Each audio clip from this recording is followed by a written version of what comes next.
TGIF. Hope you all have had a wonderful week. I know you are ready for the weekend to begin. So, welcome to the Just Ask Char Advice Channel. We will be getting started very soon. So get comfortable, get ready, and relax.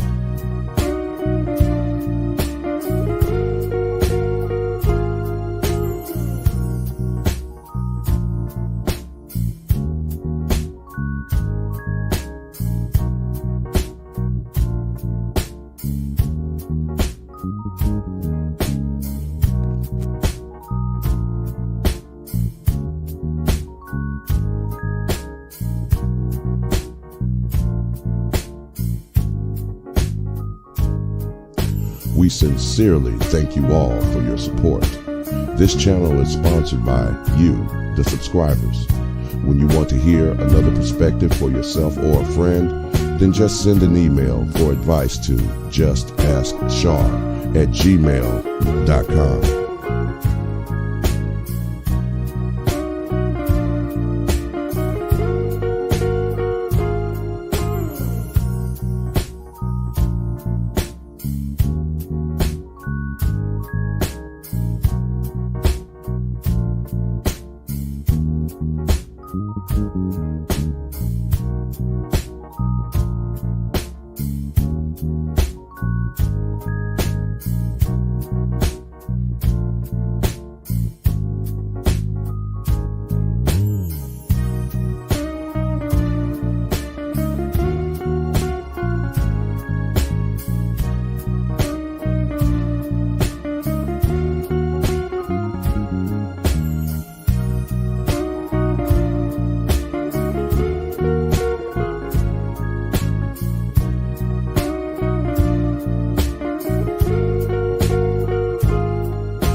All right, we are ready to get this show started. Be sure to like, share, and subscribe.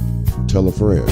There will always be a perspective or some advice that someone can benefit from and use. Now, here's your host of the show, Char Willie.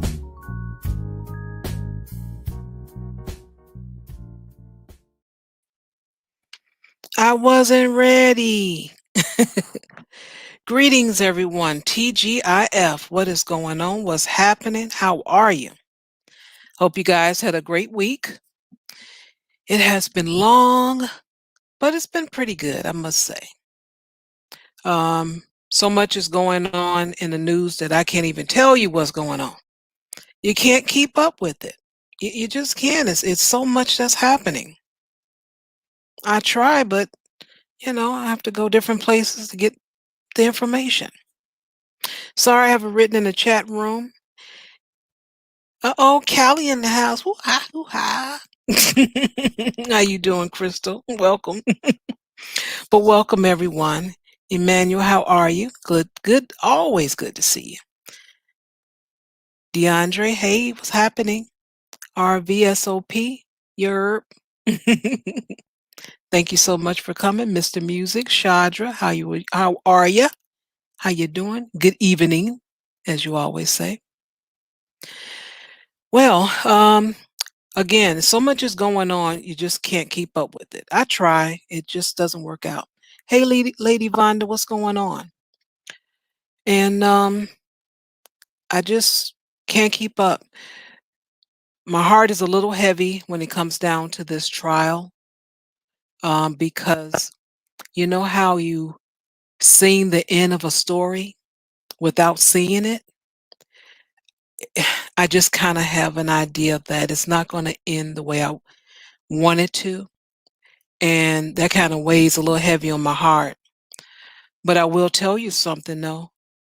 People will react, and they're not going to like how people are going to react. You call it looting?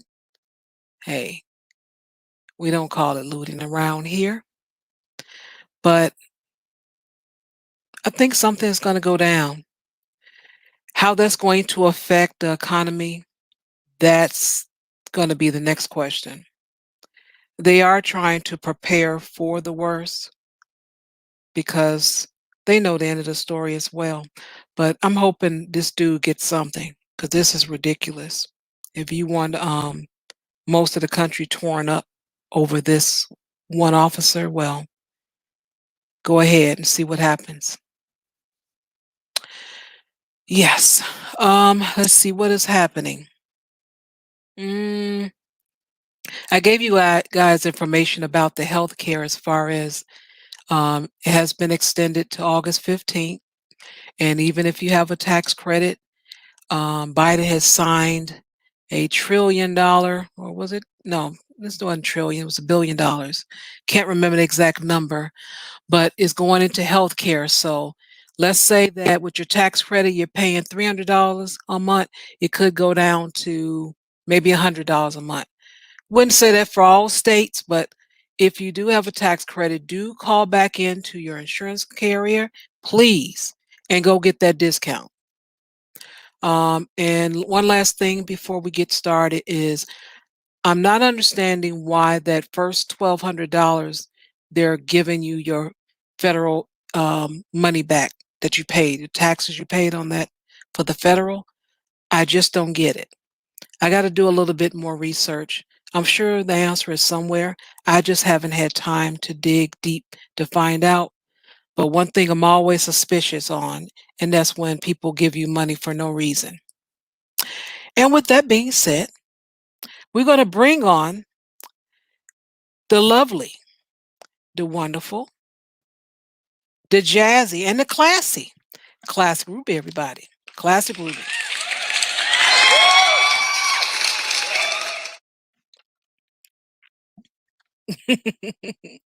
Greetings, Miss Ruby. What Glad. greetings and good Friday greetings as well, ladies and gentlemen. I'm sorry. I am making some fish because it's a tradition. You're not supposed to eat other things. I don't know why, mind you, right? But I'm one of Mm, those people who like follows blind traditions around holidays just cause. So on Good Friday, Jamaican people, we eat butter and cheese.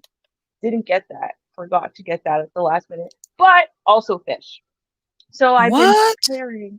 Yeah, yeah. It's like now, hold on, I have to tell y'all. Buttered cheese. I don't know what you're kind of thinking about, but it's kind of like a fruit cake, but without all the weird fruit inside of it. That's what bun is. And then Jamaican cheese is like kind of like if you think about hard cheese whiz. It's the best way to how to describe it. It's like it's not quite cheddar, but Okay. it's like you can slice it like cheddar. It looks a little lighter than what cheddar looks like, and it has Uh-huh. this soft kind of not so much bite, but it's Jamaican cheese. And so it's butter cheese, it's fish. Yeah, that's what I'm doing Okay. at 10:45 p.m. because Oh. Ruby starts working very late in the day. So We know you have those vampire hours. It's okay. It's all right. right. Right? It's I all very good. recently, last night, I made some salmon, like Jamaican style. We use like the canned salmon with like a bunch of like, green peppers and stuff like that. And so it's really good. So I made that from last night. So that way, poor Mr. Ruby could eat something all day because everything else in your fridge is not fish. But yeah, right? I feel like I did a good job. It's gonna be really good when he eats it at 4 o'clock in the morning. So there's that, right? I tried. Okay. Okay. Right? All right. E for effort. E for effort. How you doing today, Shar? I'm doing well. It just feels a little funny that, I'm kind of behind on news and I'm out the loop because I always try to, and it's a habit. I always try to give the audience something they may not know, something that can Right. help them. And I've already repeated the healthcare when I first got wind of that. But hey, we got a couple of people in the chat room that never been here before or haven't been in a while. So I'm like, hey, In case they don't know, need to know, tell a friend. Now they know. That's how I look at it. I agree wholeheartedly. You do the best that you can with the resources and time that you have, and I know people appreciate whatever little you can bring them. Because trust me, it's more than they knew before they stepped on the stream tonight. So, I think that's good. Cool beans. I appreciate it. We appreciate you. That's what I'm saying. So yeah, love Oh, circle all around here on Good Friday. That's what all right, cool. Okay, well tonight, I know you'll really enjoy the conversation. Um, we can really throw some things out here because it'll be interesting. We have a young lady that went on a date, and she was surprised about what she did not know, and we're gonna take a listen to her date. I've edited the video as much as I possibly can. It's down to 12 minutes. I tried. It was the best I could do. So hopefully it doesn't seem too long as the story builds up. So let's see what happens. all right. All right, so let me share my window. And let's see, what is the name? She won't date. Yep, here it is. All right, here we go, good people. I am ticked. I am mildly upset. My gears have been grinded, and I would actually like to share this story. So I haven't been using any of those dating apps. I haven't been on any dates lately. I've been voluntarily celibate. I'm just enjoying my own company because every time I meet somebody, they just disappoint me. But I was like, damn, my skin looks clear. My teeth are glowing. My eyebrows look snatched, and my biological clock is ticking. Maybe I should just go on an innocent little date tonight. What's the worst thing that can happen? My dumbass invited somebody to my sanctuary, otherwise known as Italy, for tiramisu.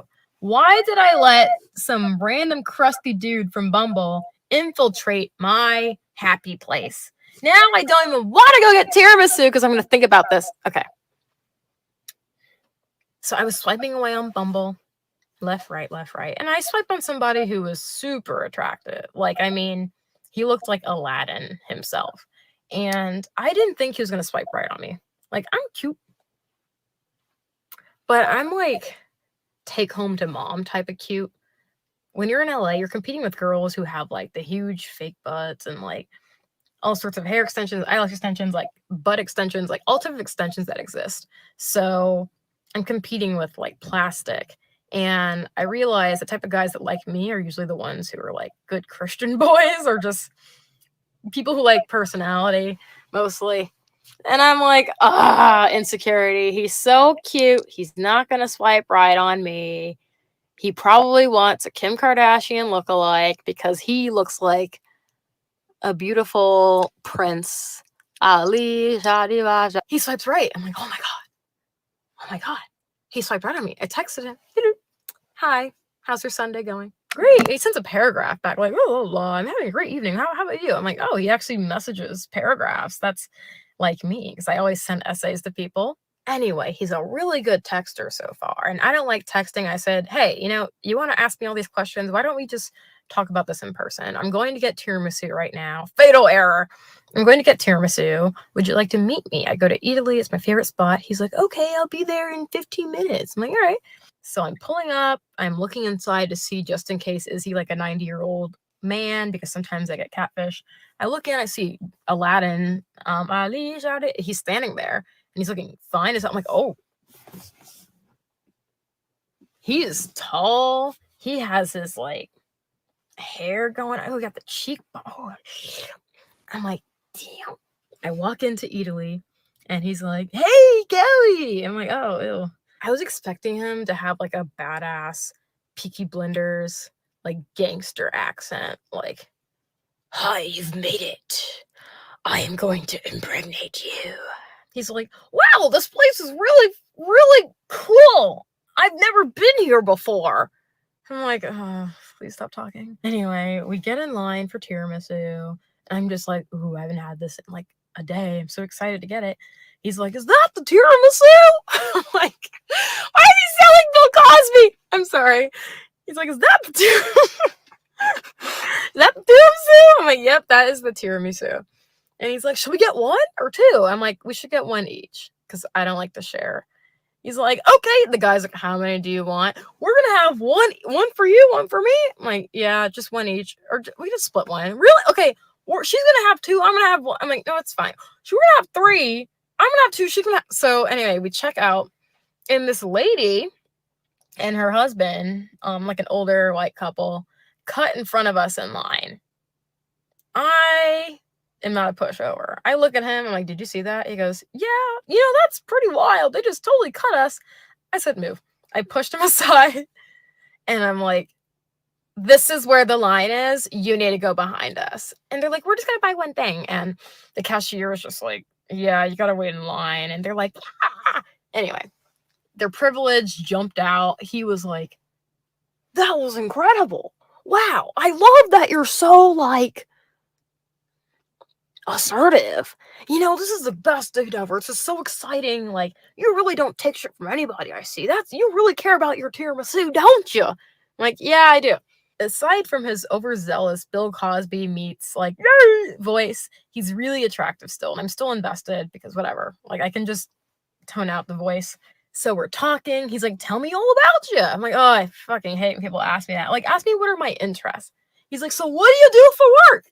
I hate when people ask that. Like, let's just talk about your interests. Let's go eat some good food. I want to know what music you listen to. I want to know what are you passionate about? Not what do you do for a living? Like, you don't care what I do for a living. Trust me. So I go on this rant. I'm like, blah, blah, blah, air traffic control, blah, blah, blah. I'm from the West Side. He's like, wow, that's so cool. I'm like, yeah. And he said something along the lines of like, I'm not trying to stalk you. I watch SVU. And I'm like, oh, I like my SVU. This is good. This is going somewhere. So I'm getting invested now. Like, his voice is getting less annoying. He's really intrigued by me, and he loves SVU. I'm like, this is good. So we're talking about Law and Order. It's getting really intense. I'm like, did you see this episode? He's like, yeah, I saw it. I'm like, oh. So now I'm like, reformation.com/wedding dresses. I'm planning out what dress I'm going to buy. My bridesmaids, I'm like, oh, Isabella will look good in that. She'll look good at, oh, okay, I can see this. And we're just getting along. At this point, I'm like, you know what? Fuck the weird voice. This guy's cute. He likes Law and Order. He's really tall. He lives 5 minutes away in Brentwood. This is so convenient. What could go wrong? But he hasn't said anything about himself. I'm like, why don't you talk? It's your turn to talk. He's like, oh, me? Who the fuck else is here? Yes, you. So his profile stats said he's like 6'2", he's 30-something, he lives in Brentwood. This is all true. It said that he went to UCLA and that he works in private equity as I don't know, let's say managing director. I don't know. Something important in private equity. So I asked him, how was your experience at UCLA? He goes, oh, honestly, I was like flunking all my classes. I don't even know how I graduated. I failed nearly every single class, but it was just senior year. I just knew I would get a job anyway. Like, this guy comes from like shmoney. He was not concerned about trying in life. And I was like, oh God, not an affluenza case. At this point, I am mildly concerned because he openly said he didn't give a fuck about school. School's a joke to him. Like, daddy's money type of boy. I'm like, oh, please, no. Like, this is insulting to somebody who's hardworking. Anyway, I asked him about his job. He allegedly works in private equity. I dated somebody who did this, so I know a lot about it. I came ready with like questions. So I asked him a few. He just couldn't really answer them. He was dodging it. As he's talking, my eyes are just drifting away. Like, oh my God. He's like, yeah, so I have this job. It's really shitty. Pretty much I like check to see if like there's like mold in people's apartments. And it sounds like he's like an asbestos investigator or something. And I'm just like, none of this was on your profile. Anyway, so he's talking about this job, which he said is so shitty, doesn't pay him anything, he hates it. But he's like, I don't really have to go anyway, because I have money, like from his dad, obviously, whatever. And he's like, my dad bought all of my sister's houses in Santa Monica. I'm like, ah! He finishes up his story about how he hates his job. It's really crappy. And then he goes, oh, there's just one more thing. I'm like, oh, fuck. He goes, I have to tell you, I really like you. I like your energy. You're very assertive and you sound like you're outgoing and you're ambitious. I do have to tell you something. I'm like, do you have HIV? He goes, no. I'm like, are you married? No, God, no. It's nothing like that. I'm like, oh, what is it? He goes, I do have a kid. My heart kind of sunk. I'm like, oh, there it is. There it is. He goes, does that bother you? If I knew that he had a child, I would not have met. I am interested in men with no children, no previous marriages. I am 23. I don't want to deal with your baby mama drama. Don't want it. It depends. What's your relationship like with your child and your ex-wife? He goes, we didn't end things amicably. I give her a lot of money every month and we do split custody. I pay my nanny a lot of money. The little guy's over 50-50. I don't want to be at his place and then little kid comes up like, hi, Bobby. And as he's just talking about this, I'm just thinking about his Bumble profile and how none of this was on there. Now, a lot of men disclose on their profiles, have children or don't want. Most people do put that they have children. They are honest. Did he lie by not disclosing that he had kids? He put all of the other filters, but he skipped that one. He's practically guilt tripping me saying, you're such an amazing girl. Like, I've never had such a good date before. You have such great personality and I don't want to pressure you. Like, I fully understand if you don't want to be with somebody who has kids. I'm like, wait, kids? You said kid. He goes, all right, I have 3 children. 3? I don't want those baby kids. Then he asked me, do you not like children? I like children. I like hanging out with them, then passing them back to their parent. Then he changes the subject, like, so anyway, I got stung by a stingray. And he starts talking about the stingray incident. And my brain is just like, 3 fucking kids. And I was swimming and then I felt something hit the bottom of my foot. And I was like, what is that? And then I felt it in my foot and I couldn't walk for like a whole month. I felt like a cripple. You know what I'm saying? I felt like an actual cripple. People were making fun of me. And it turns out the stinger was in my foot. Okay, look, honestly, I feel like you bait and switched me. I don't understand.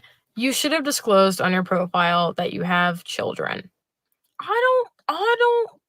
I feel like you could have disclosed this on your profile. It is a huge deciding factor. You know this. You're grown.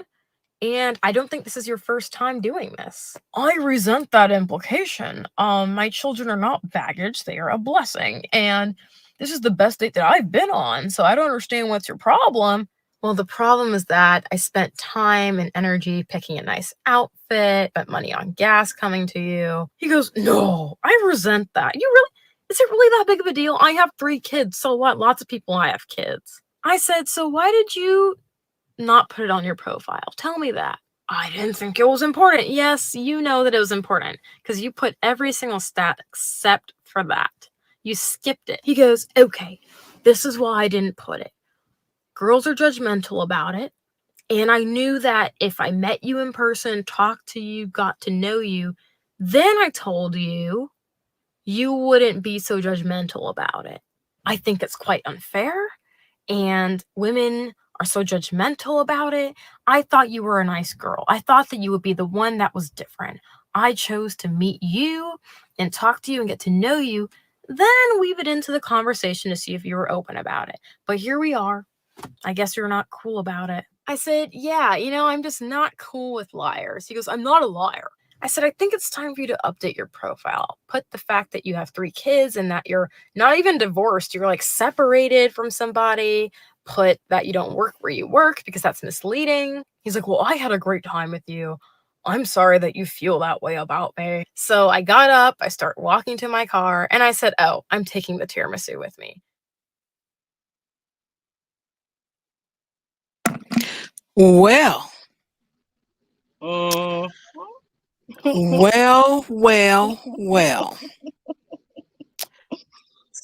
Peaky Blinders. Oh, Prince. Oh, well. I was Where is the picture of the lady? Oh I was gonna yeah. keep that up there. Is this the same lady with the other disaster date, or is it a different lady? It's the same one. It I knew is. it. I knew it. She has the worst taste. The worst taste in men. My God. I can't find it. Yeah, unfortunately. But what's funny to me is the one child grew to 3. Hmm. I mean, when he took his time to introduce, he had children. He Right. started off with 1.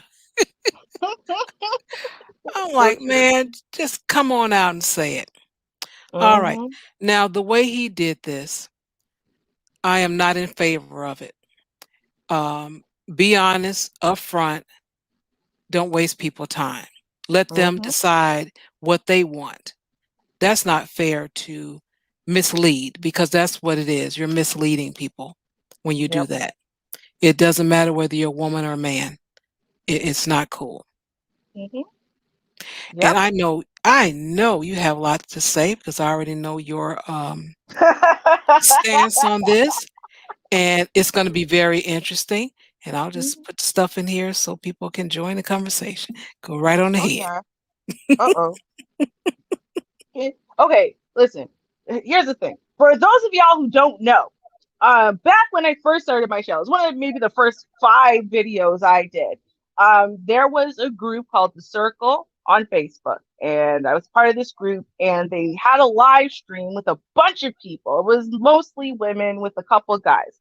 And the part of the discussion I took out was on whether or not children equal baggage, right? If y'all want to see it, it's called "Do Children Equal Baggage?" Survey says something along those lines. Now, the video was talking about it from the woman's perspective, and so men saying to women, like, "Yeah, I see your children as baggage. They may not be baggage to you, but to me, from the outside going in, that's baggage. That's as much baggage as anything else you could bring in, debt, this, that, whatever, right?" And so I reviewed that to say, listen, y'all, we talk about this subject all the time when we're talking about single mothers, but we don't really talk about it when it comes to like single fathers or, and so I give my opinion. And my opinion is this: I do not, nor will I ever, nor will have, like, there was never a time in my life where I would have dated a single father, period. Point blank. Don't care. Don't care if you have custody. Don't care if you ever see the kids or not. Don't care if you're a great father and blah, blah, blah. Don't care if you were like, I don't care. No, your children are the kind of baggage that to me are no. It's a no for me, period. Okay. Now that might seem cold. I understand, but I don't want to be a stepmother to your kids. I did not sit there and go through my entire life, right? Either keeping my legs closed or at least protecting myself to not have children out of wedlock. So that way, when I finally found Mr. Right, it could be a broken home of sorts. There's one kid there that's only a half sibling to the other siblings. Then that kid's got to leave on weekends. Or nah, man, I would not sign up for that. I would not sign up for that. That's on the base. But then there's extra to that because I'm the kind of person where I do get attached to people and their children. Like I get attached to people's children. So, and it's not a kid's fault that, the adults fall out, whether it's friends or whatever. So the way I always saw it was like, nah, now Mhm. I'm going to get close to you, get close to your kid. Now, if we break up, I'm going to lose that kid and that kid's going to lose me, right? Not a mother or whatever, but just as a person, as an adult figure in your life, you're going to lose each other. And as a kid who went through that, I never wanted to be in that position as the adult. And I didn't want to put kids through that. So for me, it would be a hell no. So yeah, I feel exactly the same way she does, right? There's a lot of things within this date I didn't agree with her on. But when she said that, like, you get through this whole date, imagine it went beautifully. And then he drops a bomb. Not only he has a kid, I didn't even need you to get to the fact that you have 3, right? One was sufficient for me to be like, hell no, not dealing with this. No way, no how. Sorry. And I feel tricked. I feel like you tricked me. And then he went on to keep talking about it, and that's exactly what he did. So you try to trick me into accepting a man with kids? That not, I wouldn't even. We wouldn't have gotten past that part of the conversation. Oh, you have a child? Oh, well, it was great meeting you, sir. Shake hands. Bye. I don't need to know anything else. No. Sorry. Your children are baggage, absolutely, and they're not the kind of baggage. I would rather you have debt. I would rather you have a lot of. I'd rather you have gone to prison. I would rather you have a lot of problems over you having a kid. Sorry. Dang. Hell no. To the no. Hell to the no. No. That's where Ruby stands on that one. So at the end of the day, and I'm sure we'll talk about it later, there's a bunch of things that I don't agree with her on with this date. But that one, yeah. No, he was dead ass wrong. And for anyone who disagrees with that, especially with the guys, put yourself in the opposite position. You don't want to date a single mother. That's your choice. Cool. So is it okay for some woman to trick you into dating a single mother? Does not tell you she has kids until, well, I thought I'd warm you up. And, once you got to know me, you'd realize I'm a really great person. And then I'll drop on you that I have 3 children that, no. Mm-mm. Nope. Yeah, that's just wrong. Give me your facts. Give me your resume. Let me look at it and let me decide. Do not do that. That was cruel. And he knows. He even said it. Well, you know, girls, they're fickle and no, they have a choice. They have a Right. choice. Now, in this instance, he's a little bit older. The man was, I think he's 36. So yeah, he started a family, he got married, didn't work out, he's divorced. Got it and understand that. However, that person, whoever's wants to date you, they have to have an opportunity to decide for themselves. You don't decide for them. Right. That is Right. not fair. Not at all. And think you're justified in doing so. Like the level of afterwards, like he's sitting there trying to make her feel like a bad person for not just being like, well, the date went well, so okay, it's fine that you tricked me into this, but now I feel too bad to say it's a problem. So let's keep dating. Like that's what it was his attitude about it. He didn't have any shame about it. He didn't feel bad about it. And he didn't see that it was wrong for him to have done it to begin with. And I think the lesson he learned was not, I shouldn't do this going forward. The lesson he learned is, I shouldn't tell her on the first date. I bet you we're going to have a story from someone else come out. I was dating this guy for 6 months and then he dropped the bomb. And then she's gonna be like, it's weird, you kind of look like Aladdin. Like, and we're gonna be like, oh, same guy. 100%. Right. Same 100%. guy. Yeah. Same guy. All right. Lady Vonda, welcome to the panel. Go ahead and Oh, begin. hey, Wanda, what's up, girl? Oh, we might Okay. have caught Wanda at a working moment. Yes. Okay, so this young lady is basically saying that she doesn't want to date this man because he has children. Yes. Or any man, Or any probably. man. Mm-hmm. You know what? There's no problem with that. What is the problem with that?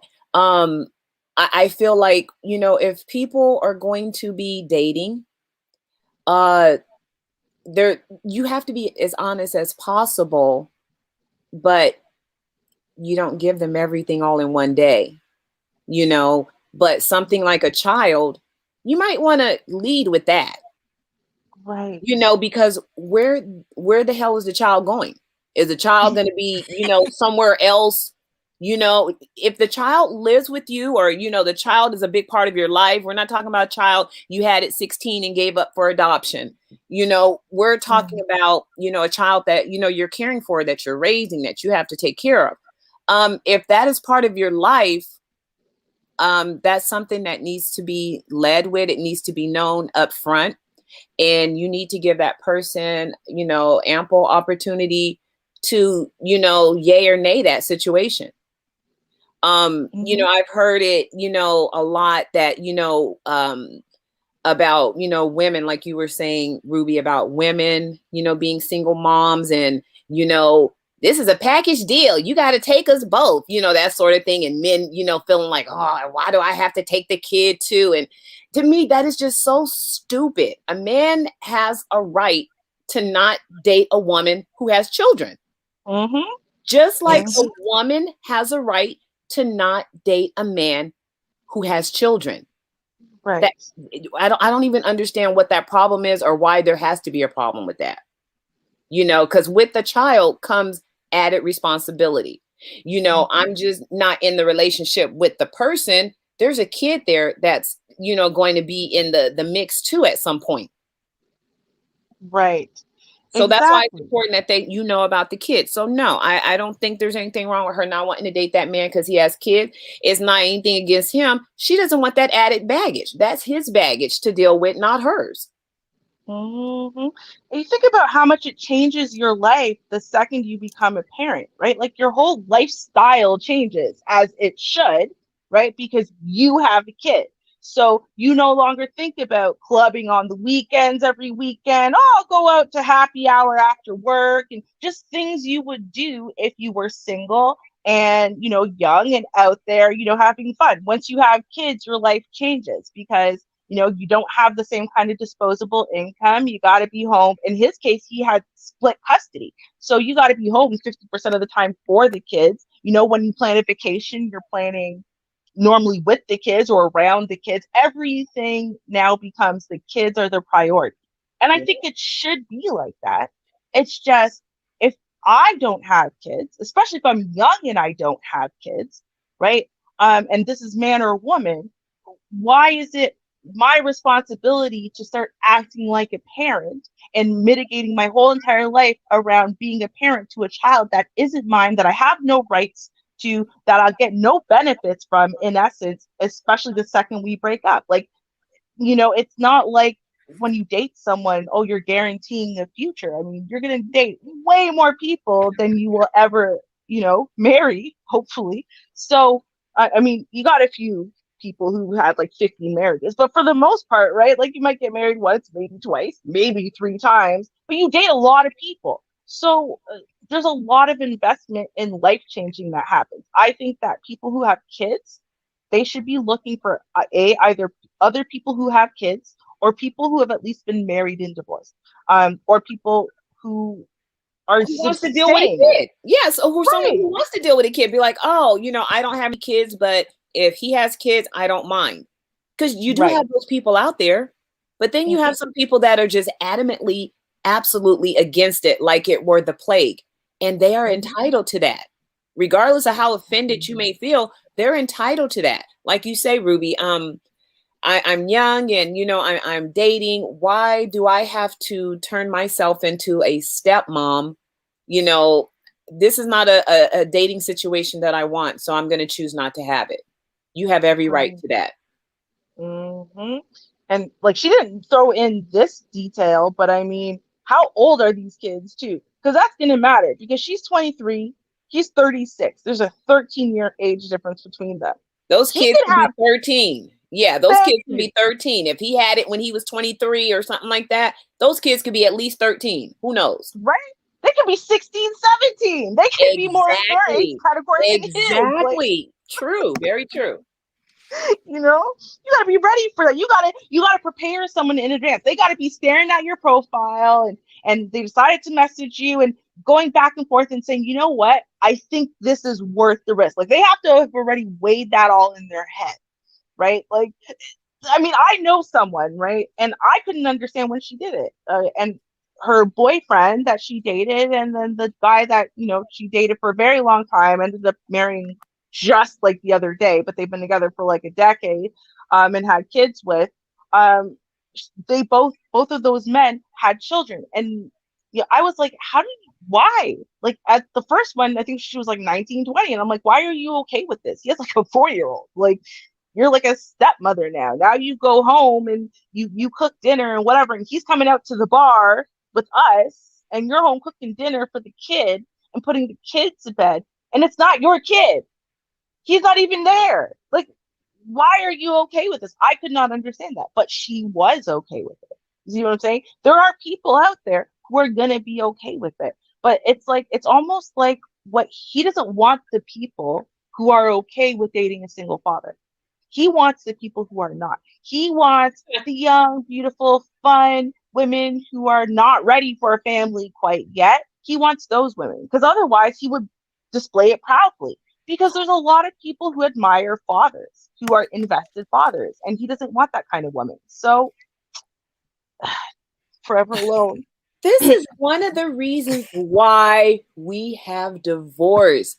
Why are people constantly trying to, you know, bamboozle, trick, lie, deceive someone into being with them? It's like that doesn't make any sense.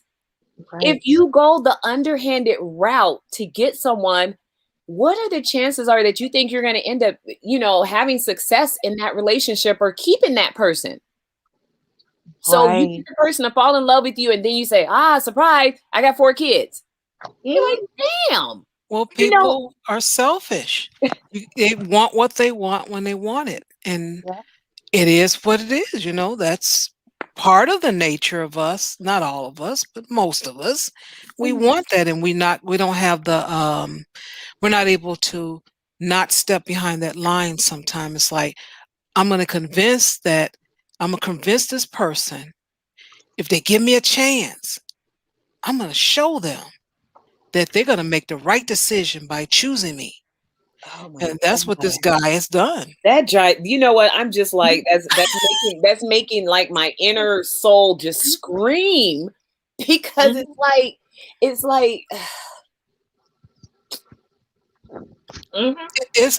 it's not cool.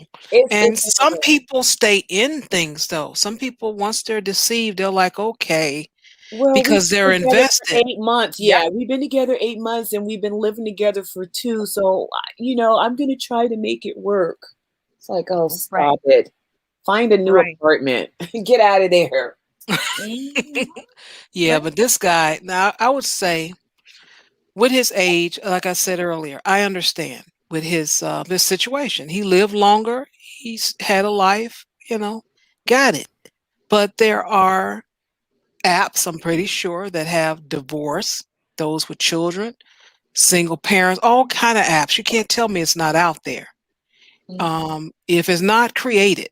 Well, you know what? He probably purposely didn't want to find another woman who was saddled down with kids on her hips, because he's looking for someone who's young, 13-year difference, you know, 36-year-old and a 23-year-old. That's, you know, they're both adults, but that's a big difference.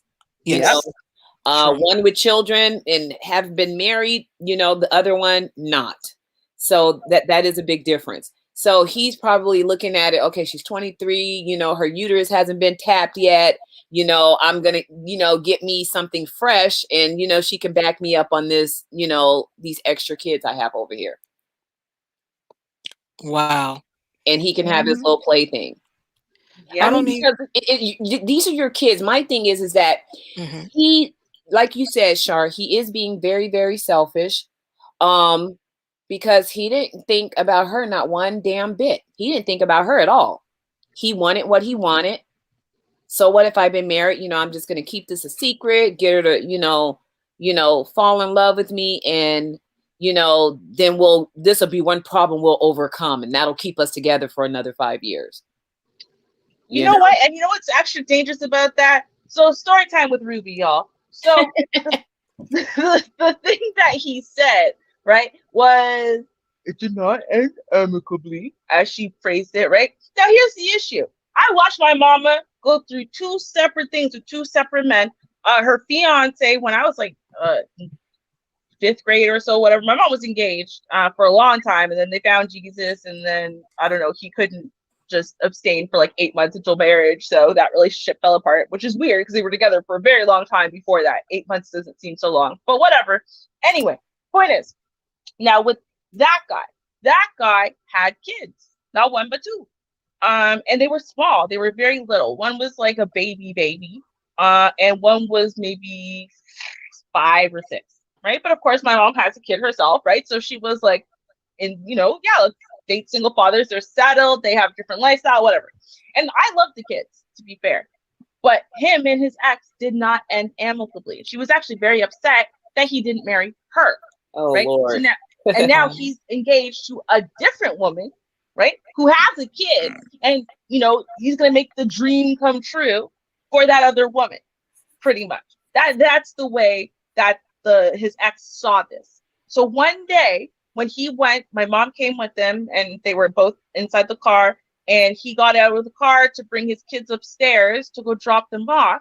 And she was waiting around the corner watching until he got into the elevator. And then she ran out like a banshee out of hell and attacked my mother. Attacked her, like physically attacked her, had a knife and everything. She was battered and bruised and bloody in the middle of broad daylight. In the middle of broad daylight. My mother's never done anything wrong to her or the kids. The only issue that she had was that she's the one who's with the man. Okay, story time number 1. Story time number 2. Now, luckily, this woman never figured out where my mom was. My mom had already learned these lessons. I'm not going nowhere with you to pick up or drop off no kids. And so her husband has 2 kids from 2 different women. One kid is like, I guess now is significantly older. We'll say about 15, and then the baby, the one. Actually, no, maybe he might be like 18 or 19. And then the baby is maybe about 10 years younger, right? So it's about that age difference. Now, the baby's mom was actually okay with everything. But the older kid's mom, not okay with everything. And as the wedding started approaching, she started making threats and all kinds of craziness to the point where my mom's fiance at the time was losing his mind. And then finally she turned around and right before the wedding, pulled the kid out of the wedding and said, no, you can't be your father's best man. And he's never seen his kid since then. Never. Since the day they got, never seen his kid. Kid couldn't come to the wedding, never been able to speak to the kid, took the kid up, moved on. Right? So this is what happens when, these are acrimonious, endings to relationships. And women, let's be honest, are more emotional and more reactive a lot of times. So I fear for my personal safety. When I hear those words, you got 3 kids and it was a bad ending to that relationship, I don't like the sound of that. Now, and then you tell me this woman's punishing you as much as humanly possible. Right now, she's using the court and financial. How is that going to fall back on me? That could put my little life at risk. That could put our well-being at risk. One day we could have bought a house together and then she can turn around, go to the court and screw you even harder. And now we can't afford our mortgage. We're going to lose the house. All things can happen. I don't like the idea of the acrimonious separation with children involved, right? And so to me, there's nobody got time for that. Thank you. Thank you. And so for me, there's too many factors. I don't want to deal with your crazy baby mom. I don't want to deal with crazy ex. I don't want to deal with your angry baby moms or angry ex either. I don't want to deal with it. Sorry. I had dated this guy. I was about 30. I think I was 30, and his son was 6 years old. And I'm going to tell you what my mindset at the time was. He was a widower. His wife had actually died. Oh, wow. And he can't help his, condition. So I looked at it that way. I didn't even really think that much about I'm going to be stepmom. I didn't even think about it, to be honest with you. And I dated him for a little while. It didn't work out, and that was fine. But I didn't think that far ahead. Of course, I should have. I didn't. I'm guilty of that. But it didn't go anywhere, so that's fine. I dated another guy. I was 38, I think. Yeah, I was 38. And he had a 2-year-old. Do you hear me? 2-year-old. Ooh. Yeah.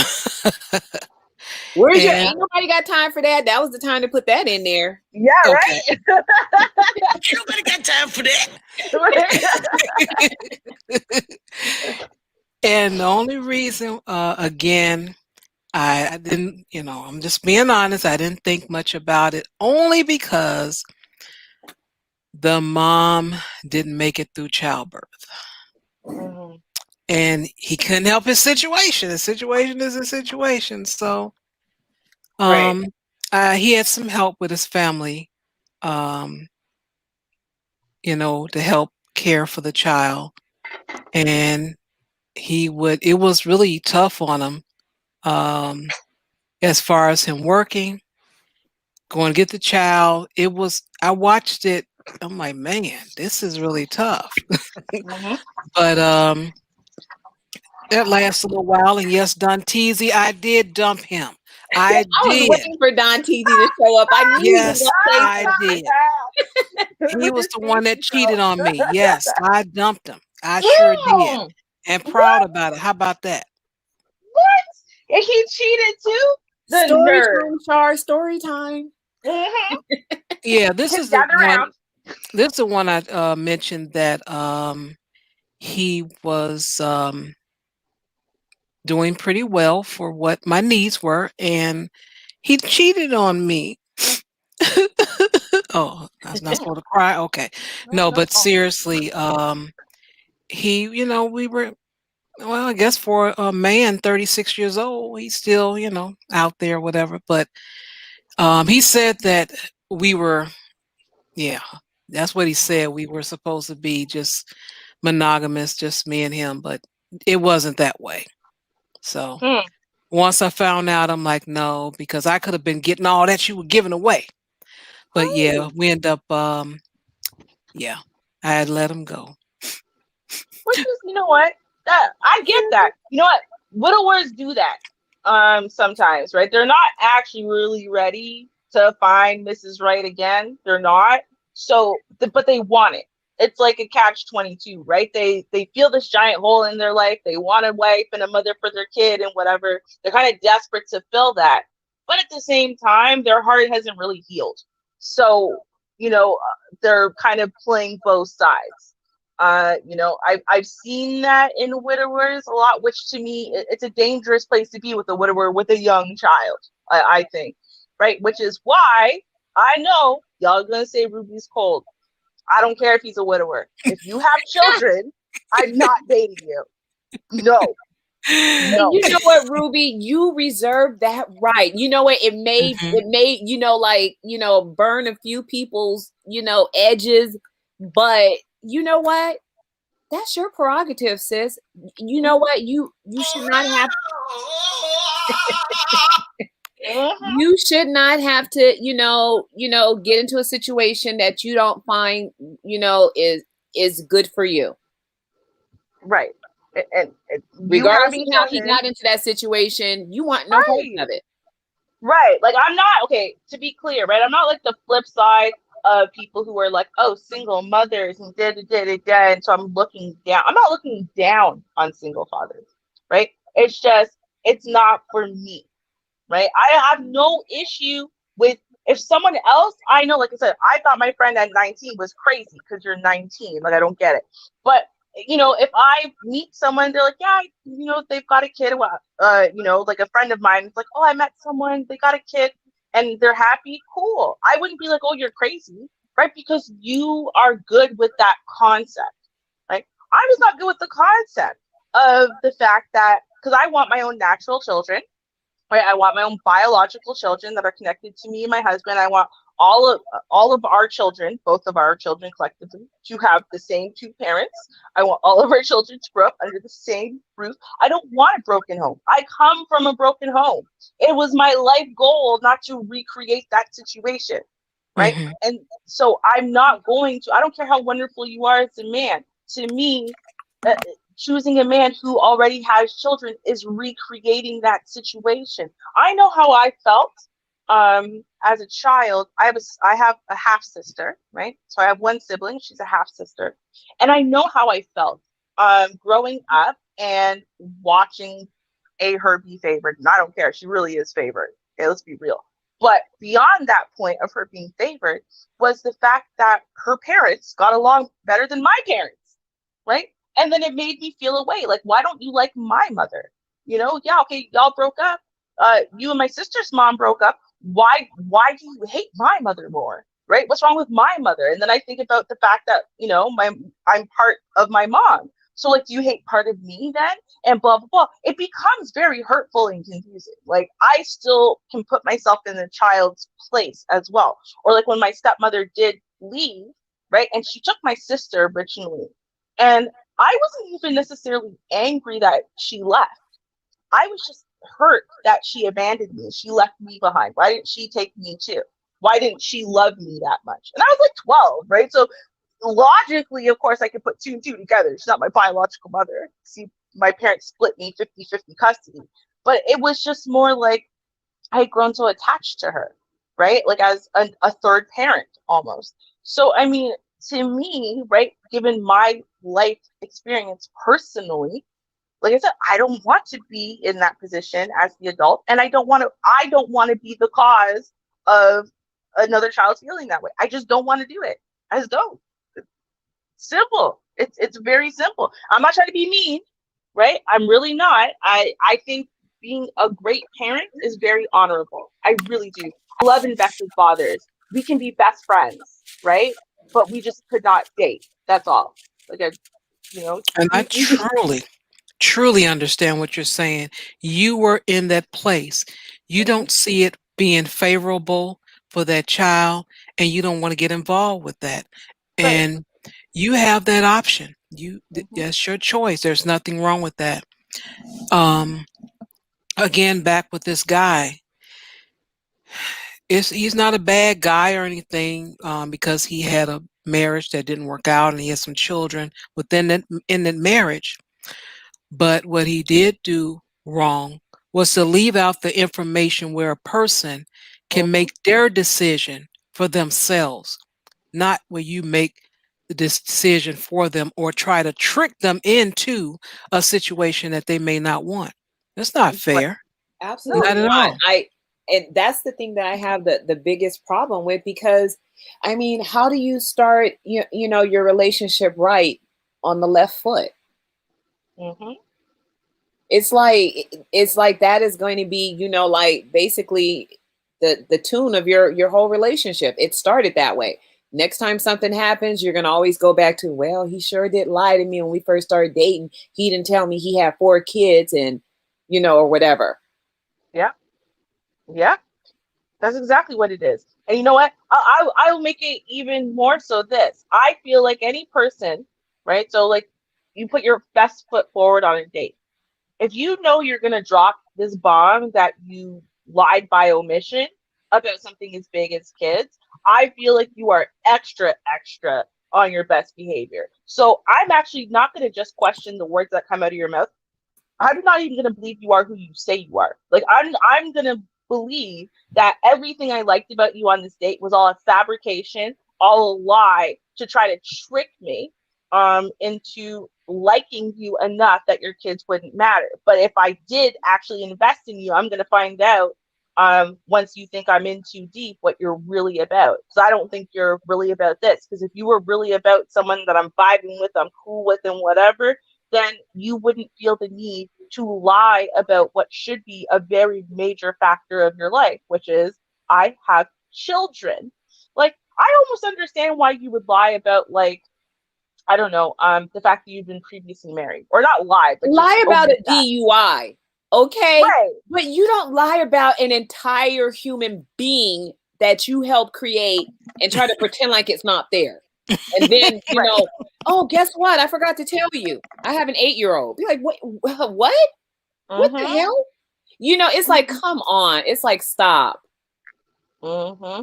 I think that there are white lies, and then there are just like those blazing lies. That's a blazing lie. That's not even a white lie. Well, Right. there's Not to need to mention, know, and there's no need to know about the DUI on a first date or anything like that. But Exactly. so yeah. That's true. That is no. very true. I mean, to an extent, right? Not a DUI, but like if you had, say, robbed a bank or something, or you had assaulted someone, and that's what you have a criminal charge for, and say I work with children, and I told you that, yeah, you should tell me, right? Because me associating my life with yours could have consequences for me professionally. Um, But overall, yeah, I totally get that as far as the need to know. I think that my major issue and concern is not even just in the case, like, let's say you're fine with dating people who have kids, maybe in theory, right? But in his case, he told you A, he gives his ex a massive amount of money. He told you B, he pays a massive amount of money to a nanny. So what he's telling you is he told you on his profile he makes all kinds of money. You think to your in your head, well, that probably affords him a particular lifestyle, right? Particular habits and goals and whatever, because he makes probably X amount of dollars. I know what that job's about, and about what the tax bracket is. Okay, yeah, that sounds good. But no, in reality, he probably doesn't even live a lifestyle that's about 50% that, because all of his money goes towards child support and nanny care and child care. So, at the end of the day, then no, he's not living no $150,000 lifestyle. He's more like living like a $40,000-$50,000 lifestyle, right? But he knows what he did, right? And he did it on purpose. Mm-hmm. Everything was carefully crafted, carefully phrased in a particular way to make a woman go, "Oh, well, look, he's got all this money, plus he's friendly, and he's this, and he's that, and he's this, and he's that." And then you're not supposed to think too hard when he told you about the kids, right? You're not supposed to think too hard because you're already supposed to be dazzled. You've got money and blah blah blah, and that probably means this, and that probably means that, right? That's what he was hoping to do. So, to me, it's more than just the simple lie of omission, right? Right. He intentionally crafted it in such a way to lie technically about a lot of aspects of life by implication. So yeah, shady character, definitely shady. I Right. agree with that. I think that was pretty shady. I think the way that he went about it was shady. And my thing is that, wow, is this the only shady thing he's done? I wonder what the hell else he's done. Mm-hmm. If you would omit the little human beings that you help create in order to, lock in a woman, essentially. Oh yeah, that's his MO. That's what he does. And see, when people do that, it tells me that most definitely, and especially the way he went on about it, he didn't seem ashamed or like, oh god, no. So that means that's your tactic. This is how he treats women. This is how he treats people. So if you hook up with him, expect an entire life of deception. He is going to deceive you into thinking and feeling whatever it is he wants you to think and feel, no matter how close or far that is from reality. No. He said, "Oh, come on, you don't like kids."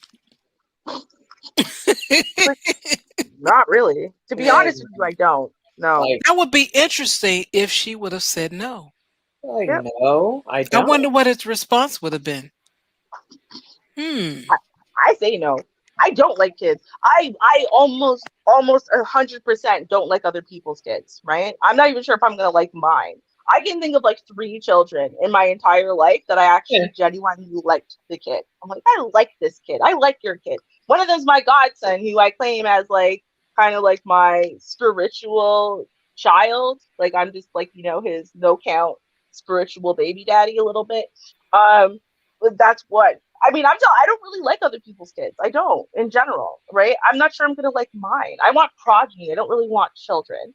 Like I wish someone else could carry them in their womb for me, and then take care of them. But then I know that there are like little mini me's out there like living, like the joy of being around children. They cry a lot, they scream a lot for years, they poop, and you have to wipe it up and smile about it. Yeah. I mean, right? They're like so messy and sticky all the time until they're like 8 years old, right? They eat everything with their hands and they just get messy and sticky all the time and dirty. Like kids are not super pleasant until like they're old enough to be helpful, and then you can get them to do tasks like chores for you and stuff, right? Like I'm too lazy to walk into the other room. Can you go get this for me, please? Right? Like I really like when children know how to follow directions. Does that count as liking children? Like, I'm sorry. Well, it depends on who you ask, because you know what? I trade a teenager for a 2-year-old any day. It just all depends on what you're willing to deal with. When you're dealing with small children, Small children are simple because they only have a certain amount of needs, and there's only a certain amount of things you can do to, you know, get them. When you're dealing with older kids, it's a whole different ball game. The attitudes, the mouth, the social media. I'd rather have a little kid, a little tiny one. Don't you think 2 years old is like the teenagehood of, you know, childhood? Because like that's when they learn the word no and go through the terrible twos, the tantruming and stuff. When like if they survive until 3 years old, you're like, oh, thank God, I'm not going to prison after all, right? Because like they get bad when they're 2. That's the agreement me and Mr. Ruby have, right? As soon as the children learn the word no, they become his problem until they're 25, like 25, right? I'm trying to get like all the way past the teenage years, you know, the years where they think they know everything. And then you get to like the quarter life crisis, and then you realize, oh, wait, I don't actually know everything. Yeah, that's when I'm willing to take them back, right? Like, so no, but people make that assumption about women that all women love children, right? That babies are a chick magnet. Remember, they used to use that trope a lot on TV shows. Like, I remember on Fresh Prince, that was a trope when there was a guy who was a single father, and all the women were like swooning all over him. So then Will would take baby Nikki with him to the cafeteria or whatever to get women to swoon over him and pretending he was a single father, right? So there's that trope that beautiful young women are just so, their hearts get so melted over single fathers. Like, because it's an attractive trait to see a man caring for a child, because it's typically the woman's, you know, position, and it's her job to do that. But when you see a man nurturing his child, it's like, oh my God, look at that. It takes my heart. So yeah, a lot of men, you know, have been able to use that to get women because, like you say, there is that trope that all women love children, you know. And see, that's why I was saying I really didn't think much about it. The guys I dated that had children, because their situation, they couldn't help it. Well, the one guy that was a single father, he, you know, he wasn't married to the woman, but the first guy, he actually was married and everything, and he can't help his wife was sick and died. So again, I didn't look at it as it, you know, the stepmother part. I just looked at a man that was single, wanted to date, and had a child, and I was okay with it. And I didn't really think too much of it. Now, 30 is not, maybe if I was younger, that would have been a different situation. But between 30 and 38, it really meant nothing to me. Younger? Well, that would have been a whole different thing. I was not interested at all.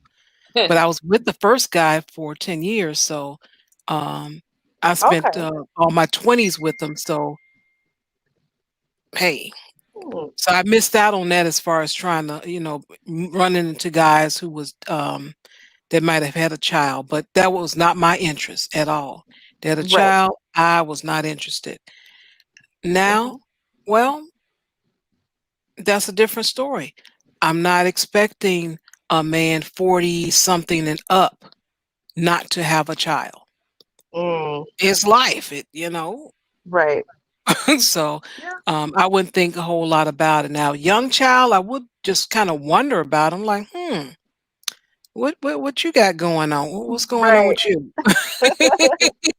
Right. What age is your preference, sir? If you say 21, I'm out of here. Right. What's going on? But deceitfulness, no, I don't like that at all. I've always had an issue when someone try to take your freedom of choice away. Yes. So I don't care what it is, but in this case, this guy, nice looking guy, and you seen she was really swooming over him, and she even was talking about picking out a wedding dress. So he's used to getting what he wants with his looks. That's true. And I mean, was that the picture that you showed? Was that like an actual picture of him, and this is an actual picture of her? No, that is similar to what they look like. Okay, because I was gonna say, yeah, he's absolutely gorgeous, and just being fair, as far as like rating them on looks, he looks like, you know, he rates a little higher than her. So if that's the way the balance is, then I would imagine that, because people do this, right? And I'm not trying to be mean, but people do this. So people who are, say, 8, 9s, and 10s, right? They know that they are generally perceived as being objectively gorgeous, right? And so what they will do when they're looking for a significant other is they will intentionally try to find someone that they think is objectively like a 6, maybe a 5, 6, 7, 7 max, but they'd have to be like a 7 who never tries to doll themselves up. And the reason why they do this is because they think they can basically get away with almost anything, right?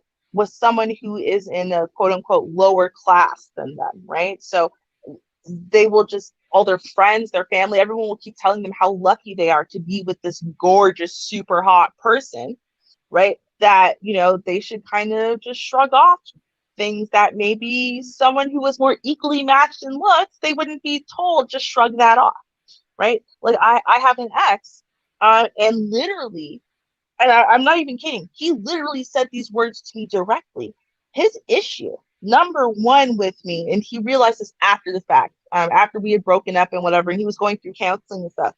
And he said he realized his number one issue, and it was hurting his confidence, but also causing him to low-key resent me, was that he was used to being in relationships with women that the women's friends and family kept telling the woman how lucky she is to have him and what a great guy he is and how awesome he is and blah blah blah blah blah blah blah. He was used to that, and having his friends and everyone was basically just talking about how lucky the girl was to have gotten him, and What an he couldn't ego. stand. Yeah, but he couldn't stand that when me and him were together, it was the opposite. He was lucky to have me. He was lucky to have gotten me. You know, people would ask me, like, you know, what was I smoking the day I picked him? Right now, to me, we weren't that far off in match, but I guess objectively, people thought, you know, I rated higher than him. And so he couldn't stand that. And hilariously, right? Because he spent like 5 years cheating on me. So, like, I mean, constantly, which is weird because we were constantly together. But every time I blinked, he was cheating on me. Sometimes when I was at the exact same place, I swear to God. Like one time, he went out for a cigarette and I was inside the party, and he made out with the girl, like right there, like in the open. Like anyone could have walked out that door and seen him. Like that's apparently cheat on me constantly. But all of the women he cheated on me with were like objectively maybe 4s and 5s. And the woman he dated after me, objectively, when she does herself up, she's a 4.5. And he married her too. But he told me, yeah, he did. He married her. Weirdly, like when they got together, I'm not like over exaggerating. She was about as tall as she was round.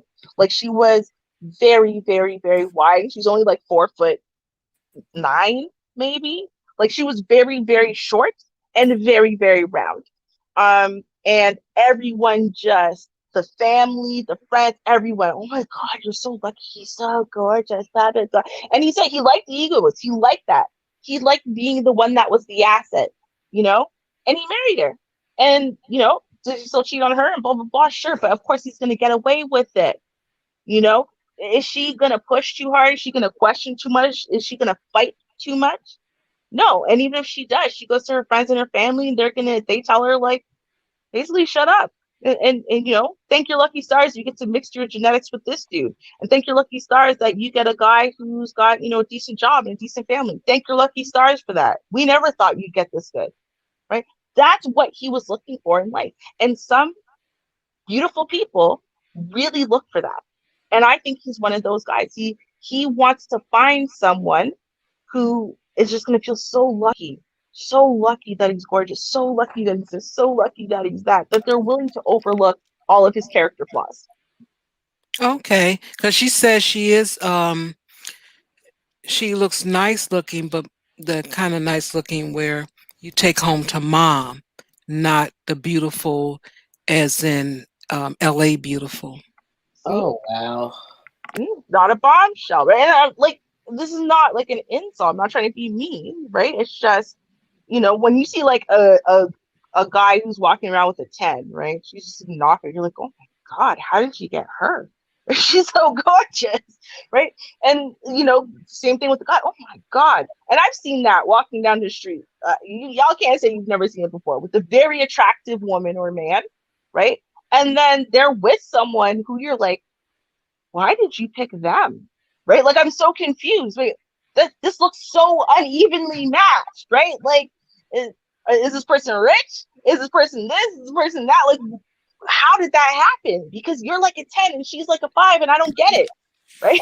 Yeah, I have seen that. I went over to my friend's house and this guy that was over there, I glanced at him twice because it's not, I use the word handsome because that's actually what the term we're supposed to use, but this guy was handsome.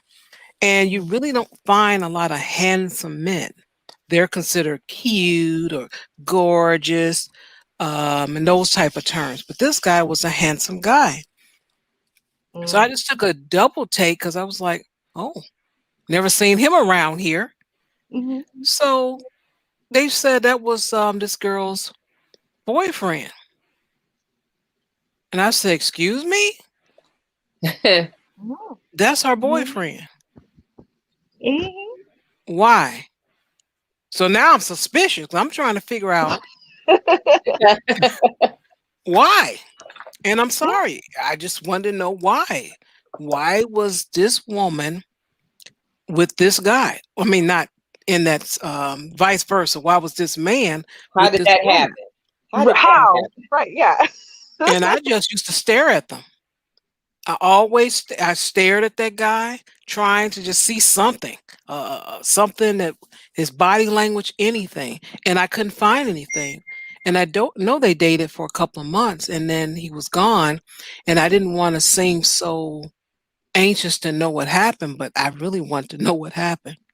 I really did because I couldn't believe that. I'm like, did she win the lottery or something? I mean, what happened? That's all I can tell you. I have to find a picture of someone and show you, and then you'll know exactly what I'm talking about. But as you described it, Ruby, the guy was a 10 and the girl was a 5. Right. Well, you know what? I've seen, relationships like that or couples like that. And I thought the same thing in my head, but these things you don't say out loud. We're talking about this right now on the air, but this is something you do not speak. You think it in your head like, oh my God, what's he doing with her? Or how'd she get him? Or wow, she's pretty and she's with him. How did he pull that? You say it in your head. This is usually something you don't talk about, or you might say it to like a close friend, know. But if you personally know a couple like that, and I have, usually when you get to know who they are, you'd be like, oh, okay, I get it now. I totally get it. Like, for instance, let's say the chick is, a knockout and he's like on the opposite end. He's not a knockout. I'm not going to say anything derogatory about the man.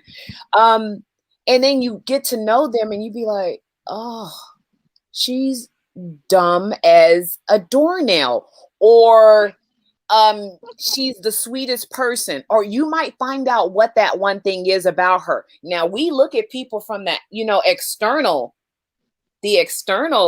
area of it, but and we make our assumptions, but then you look at it and you be like, oh, okay, I totally get it now. It just might be some key thing, but there are those instances, like you said, Ruby, where, someone will totally, double down on someone who, is not as good looking as them because they want to be the star in the relationship.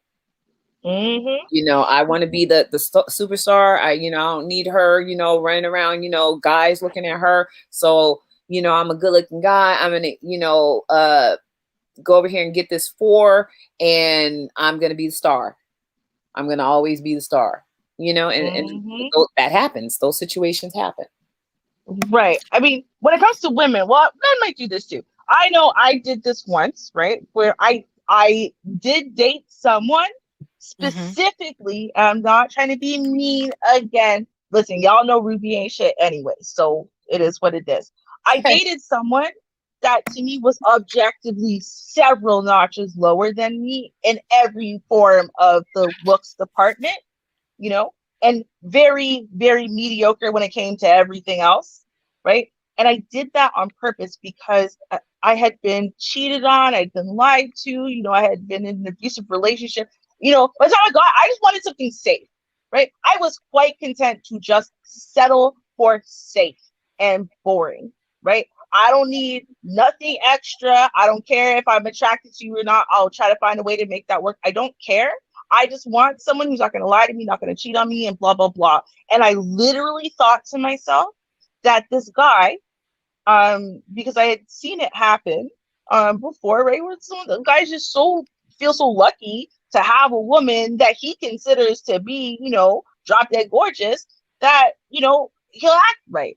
So that's why I dated this guy. And guess what? He didn't act right. So one way or the other,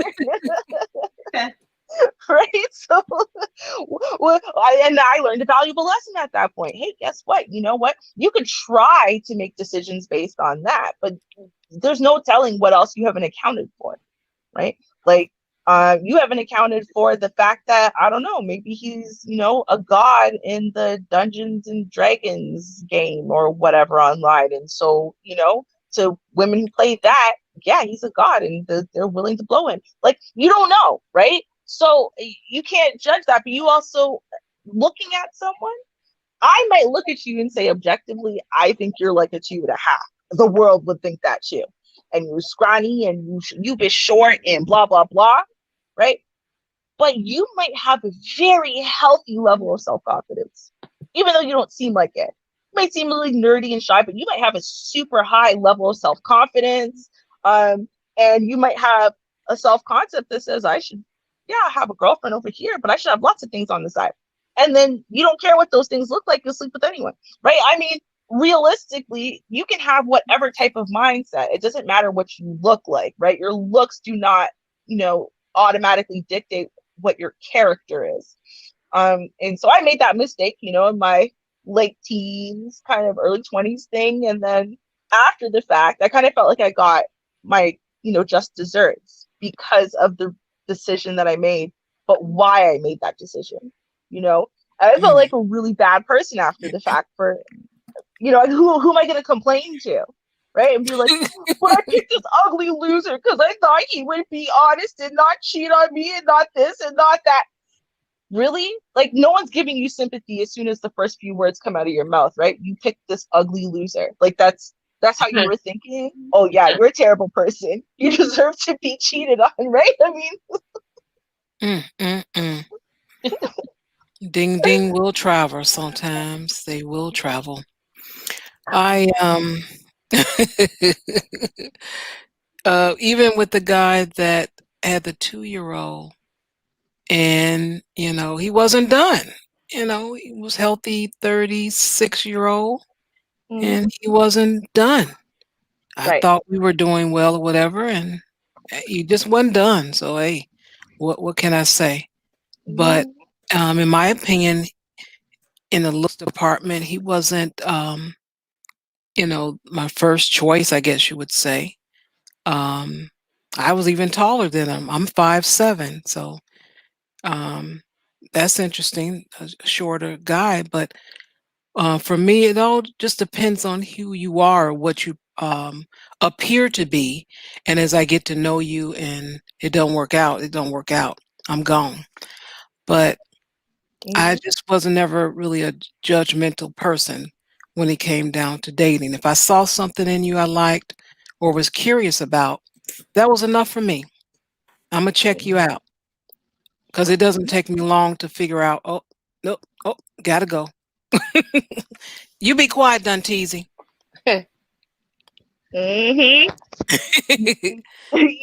what I mean? Listen, I admire you. But the fact of the matter is, I'm a very vain person. So the truth is that while for me the emotional connection like without an emotional connection and like a deep vibe with someone, like I will never be sexually attracted to people. I don't develop sexual attraction based on your surface looks. I've Mhm. never been that person. There's a term for it. It's called demisexual, right? But I get that sexual attraction from the emotional connection with someone. But with that being said, I'm still an incredibly vain person. So I do care what my mate looks like. I like looking at things that I think are beautiful, right? That I think are aesthetically pleasing. So like, for example, like to me, handsome men, like you said, like what handsome Mhm. means, the testosterone driven features, the really hard jaw and the this and that, Yes. the brow and whatever. I don't think that's attractive at all. Like to me, it's like kind of Mhm. caveman-y or whatever, but like I like pretty things, right? So like I like, Mhm. the pretty boy. I like something that is, pretty. Um and Okay. because and I like to walk around and take pictures with someone who is pretty.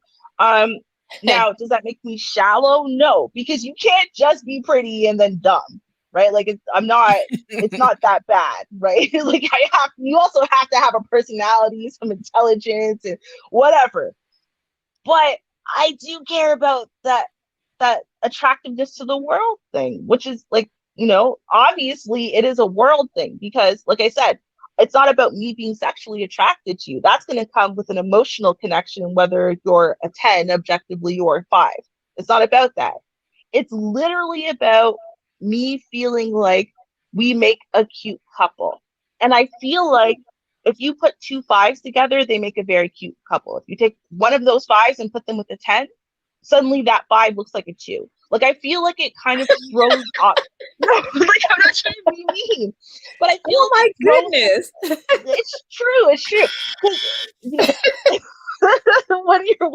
when you're with someone who's in your category, right? So like 4, 5, 6. So you're with someone who's in your category, right? Then y'all make a cute couple, and it makes the two of you together actually look more attractive while you're together, right? Like because you match. And then you're happy and you're smiling and you're glowing and you're attracted to each other and all that. So it makes you more attractive to me.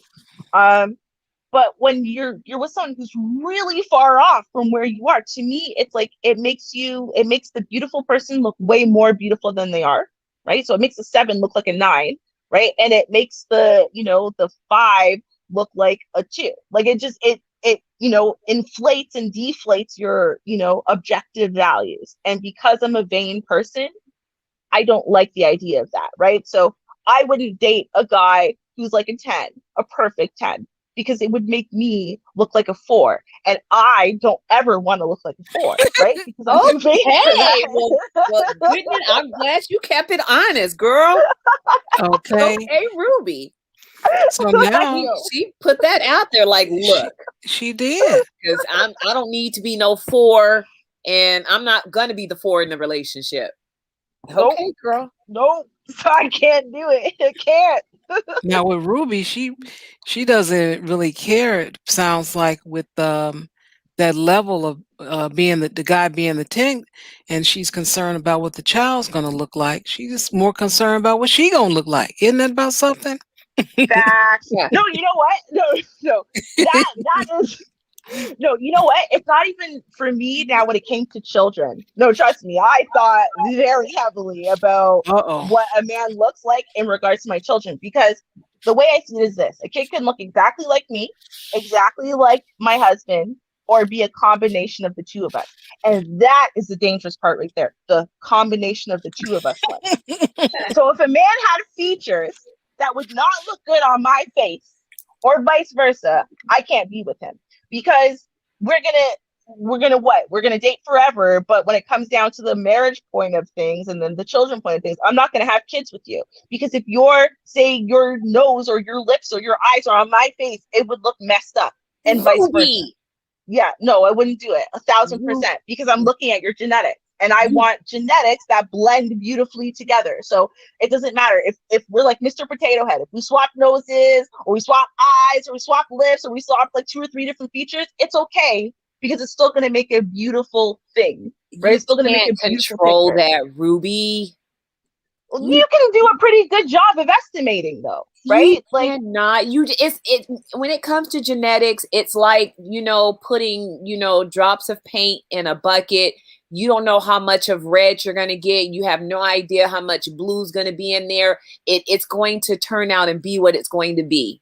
And sometimes you end up with a girl who looks exactly like her father, and that's not cute. But see, Vonda, that's my whole point, though. My point is not if she looks exactly like daddy or if he looks exactly like mommy. My point is simply that if our features, if you were to swap our features, right? So swap our lips, right? So now I take your lips, he takes my lips, or I take his nose, he takes my nose, or I take his eyes, he takes my eyes, right? If that would still make an aesthetically pleasing face, a balanced face, I'm okay with it. Right? Because you don't know what's going to swap. But I can look and say, in case any of your features swap with mine for our children, will our child look like a freak show, or will our child be at least reasonably attractive? Right? Like, at least reasonably. All right? Like, children look like freak shows when they're newborn. Okay? They I'm talking about newborn. My newborn child ain't trying to get out there and date and get married and stuff. They even look funny when they turn like 7 and they start losing their teeth. Kids go through these awkward stages, and Vonda, then they blossom. Vonda, you are intentionally misunderstanding me. Okay? People who are 4s or 3s or 2s, right? And I mean, until you get down to like 2, right? Normally, when you're talking about 3, 4, 5, 6, right? You're talking in general, right? About a couple things. Number one, especially, if you are a certain level of overweightness, right, it changes your facial features, and it makes your eyes maybe a little bit narrower than they would be, and blah blah blah. So weight is something that's controllable, though. But other than that, when we're talking about objective attractiveness, we're talking about balance and symmetry, right?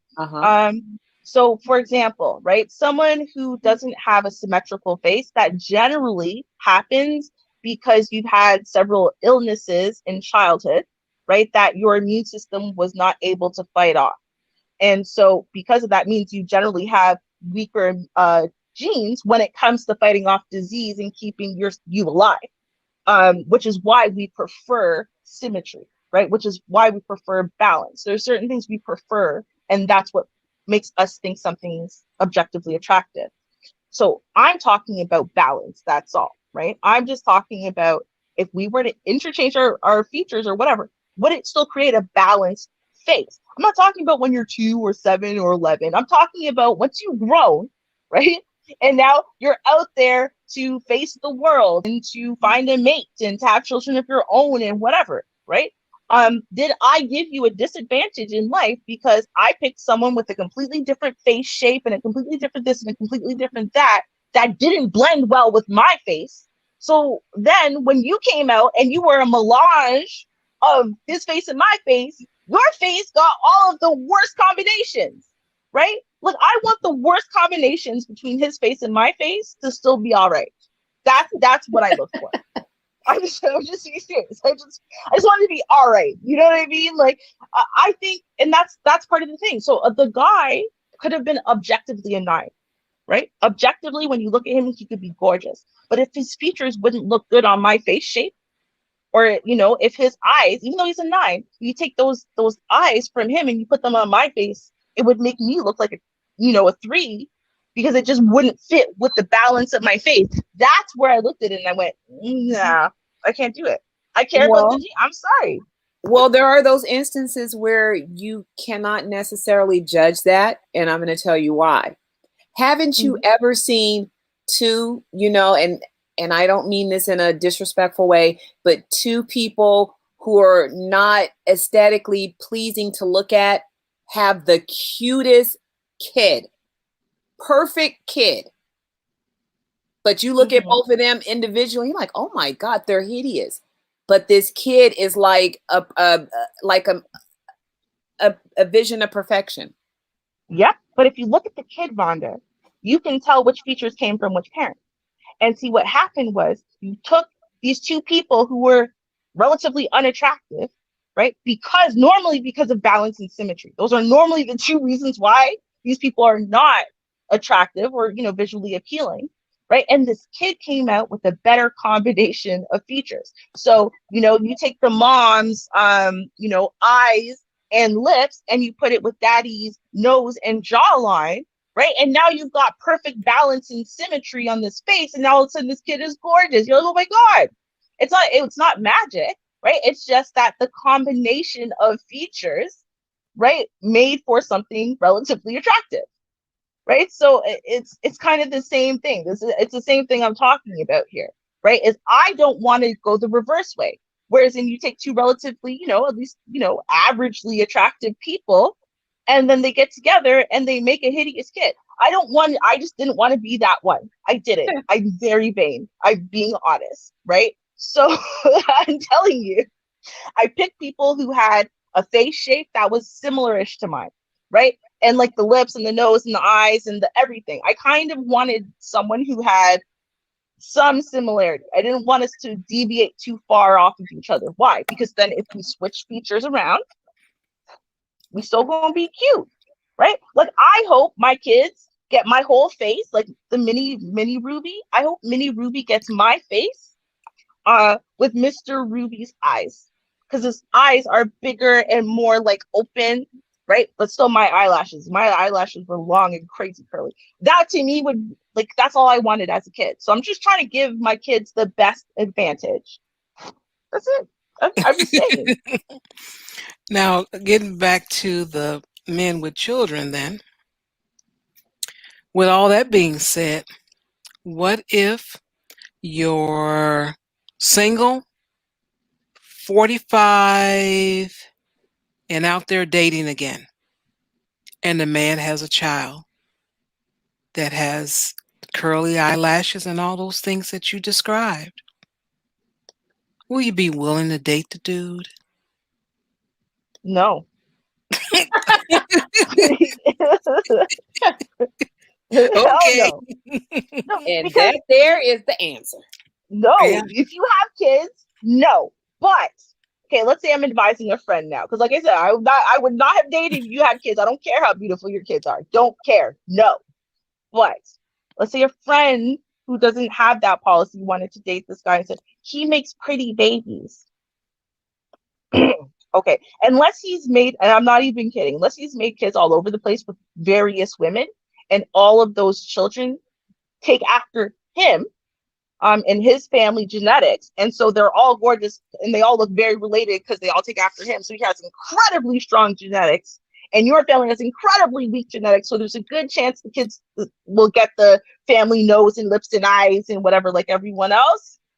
I wouldn't use that as a factor, because if he's only got one kid, right, maybe two, right, with one woman or two, you have to remember that it's about the combination of their genetics, their features, their bones, their whatever, combined very well to make very beautiful children.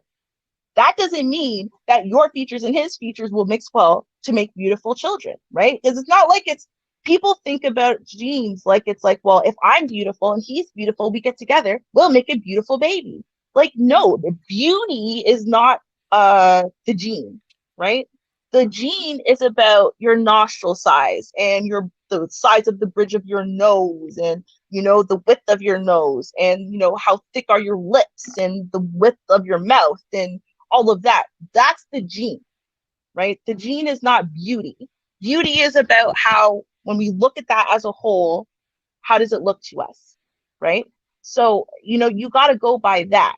And so you could have a super ugly kid, right? But your genes, when I look at your face and I look at her face, your genes would mix together and be like, ooh, that could make a really gorgeous kid.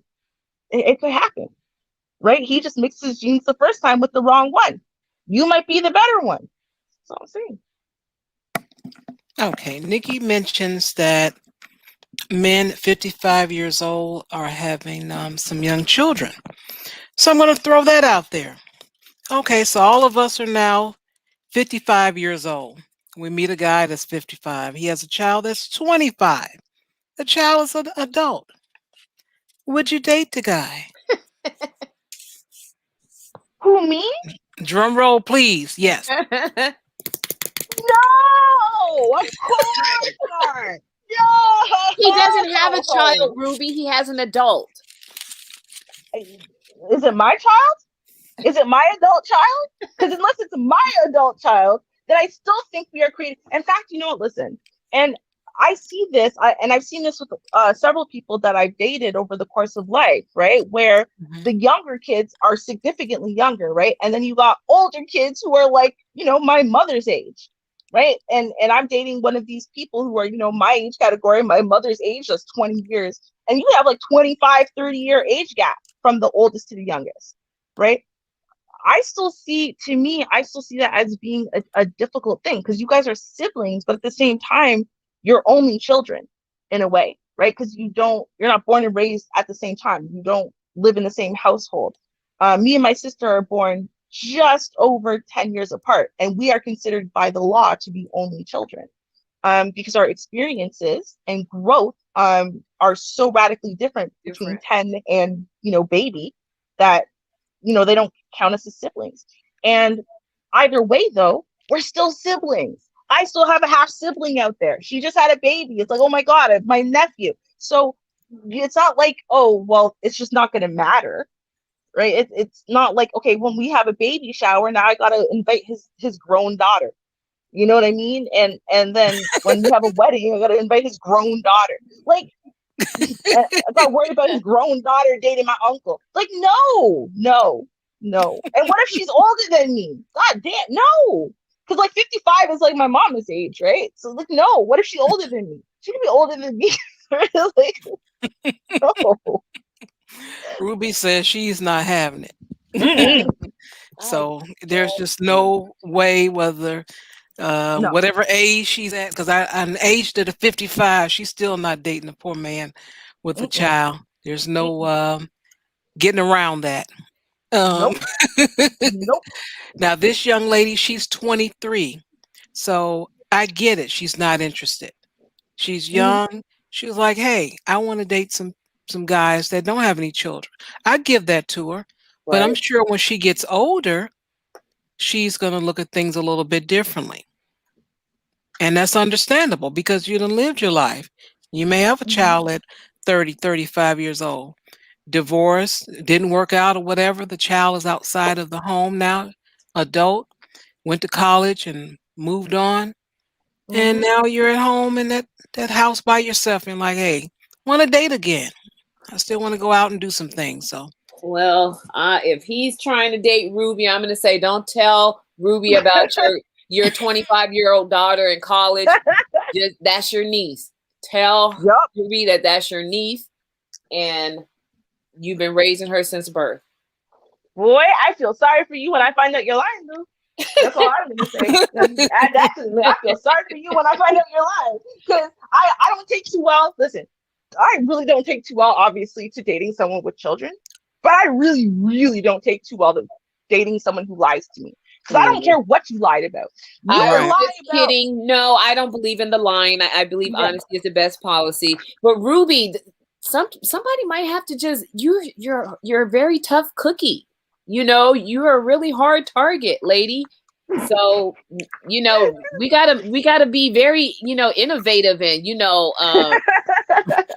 come up with some really great things for you because you're straight. No.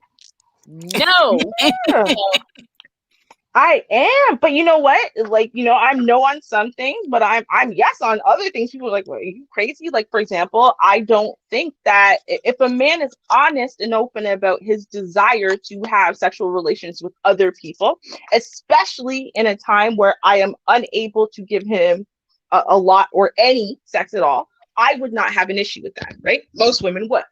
To me, that's not really problematic. The problematic part would be if he's started cheating on me, because to me, cheating is not the actual sex with someone, it's the lying about having sex with someone else. It's the lying about your intentions in general, right? Ruby, I don't mean to interrupt you, but you've mentioned that before, and I've never asked the question. I know it's a little off topic, Char, but since she mentioned it, I just have to ask you. Okay, now Ruby, you have stated on several occasions on, several shows, it's the act of the cheating is not the problem. It is it being cheating. So if you don't know about it and they're sneaking and doing it behind your back, you have a great issue with that. You're lying to go sleep with somebody else. So are you saying you're willing to deal with someone who is honest about their infidelity or their being with someone else, and you're okay with that, and you would still carry on a relationship with that person? Or once they were honest with you, then it'd be like, okay, well, we're done. No, see, here's my issue, right? The word cheating means you've set up a game. You told me these are the rules, right? And then you are going against rules behind my back, and I'm the person who doesn't know that, the rules are now suddenly different, but you're lying to me about what rules you're actually playing by, right? That's cheating, right? But if the game, right, you give me the game, and the game includes something like you sleeping with other people, I don't see that as infidelity, right? Because again, to me, fidelity has to do with you being honest and true to me. You coming to me and saying, babe, hey, listen, because of your health issues, we haven't been able to bang in 6 months. I feel like I'm going to start punching holes in the wall. How do you feel about me having a one-night stand with someone? Right? I would say, yeah, go ahead. Just make sure you let me know when it happens so I know what actually happened. Make sure it's not like a friend or family member. I put a few restrictions on it, obviously. And yeah, make sure that, you're using a condom and this and that, blah, blah. Other than that, yeah. All right, cool. Or someone comes to me after the fact and says, hey, listen, we've been fighting a lot, whatever. I was out with the boys on Saturday, that, blow some steam. Well, alcohol's involved, there was a chick and she's there, and yeah, okay, I got head from her. I would be mad. Like, it's not like I would be like, oh, you got head? Tell me more. No, right? I'll probably be a little bit upset, right? But I also would see it as an issue, right? Like, as far as like, if you felt the need, then we must have deeper problems than I thought. So you came to me honestly and openly. I didn't have to find out about it. I have to chase you down. I didn't have to trick you and be a private investigator. You volunteered the information, right? People only volunteer stuff when they don't want to repeat it again, when it's not like a chronic behavior. So like, oops, I screwed up, or okay, it's done now, or whatever. So yeah, I would be upset about it. But ultimately, I would be upset in the fact that, like, wow, our relationship must be really fractured right now. And so I would be looking at that as far as like, okay, it takes two people to fracture a relationship, right? You reacted to the fractured relationship this way. I'll examine myself. How have I been reacting to our fractured relationship? What do we need to do to get back right? And are we willing to do that? Right? So let's say it's that scenario. If it's the scenario, though, that honestly, like after kids, I suddenly have no sex drive anymore. I just don't. I don't care. I just want to not have sex anymore, or very infrequently. And he still has a very high sex drive. And so again, he says, hey, listen, can we open up the relationship? Because this is how I feel. I'm really having that sexual frustration and blah, blah, blah. And you don't want to meet that need anymore. I wouldn't have an issue with that. And I don't see it as being infidelity, because you're volunteering the information, you're speaking to me about it, and you and I are making a decision about how our marriage is going to go forward. Okay, well, that's a very, very, very mature and open way to look at it, and I can completely respect that. I know to most people it seems crazy, but the way that I see it is this. If like 30% of the population admits to cheating, then at least 50% of the population does it, right? Because not everyone's going to admit it, even on a private poll. So with that being said, a lot of people cheat. Most people are not honest and forthcoming about it. And some people don't want to know, right? From the stance of the person who's being cheated on, they would rather not know. Or they would rather find out on their own and then hide the fact that they have that knowledge, but they just needed to know, right? So in some people, they're trying to find out so they can break up with the person right away. Some people want to try to find out so they can confront the person with it, and then they have leverage. I mean, there's a lot of different, I guess, reactions towards things. For me, I find you lying about even little things that are not very consequential to other people. I find that very violating. Like just being lied to. I find being lied to very hurtful and very violating. That's the thing that to me feels like a violation. When you lie to me, when you hide things from me, that's the thing that makes me feel, I think, the way other people feel when they find out they've been cheated on. To me, lying to me is my cheated on.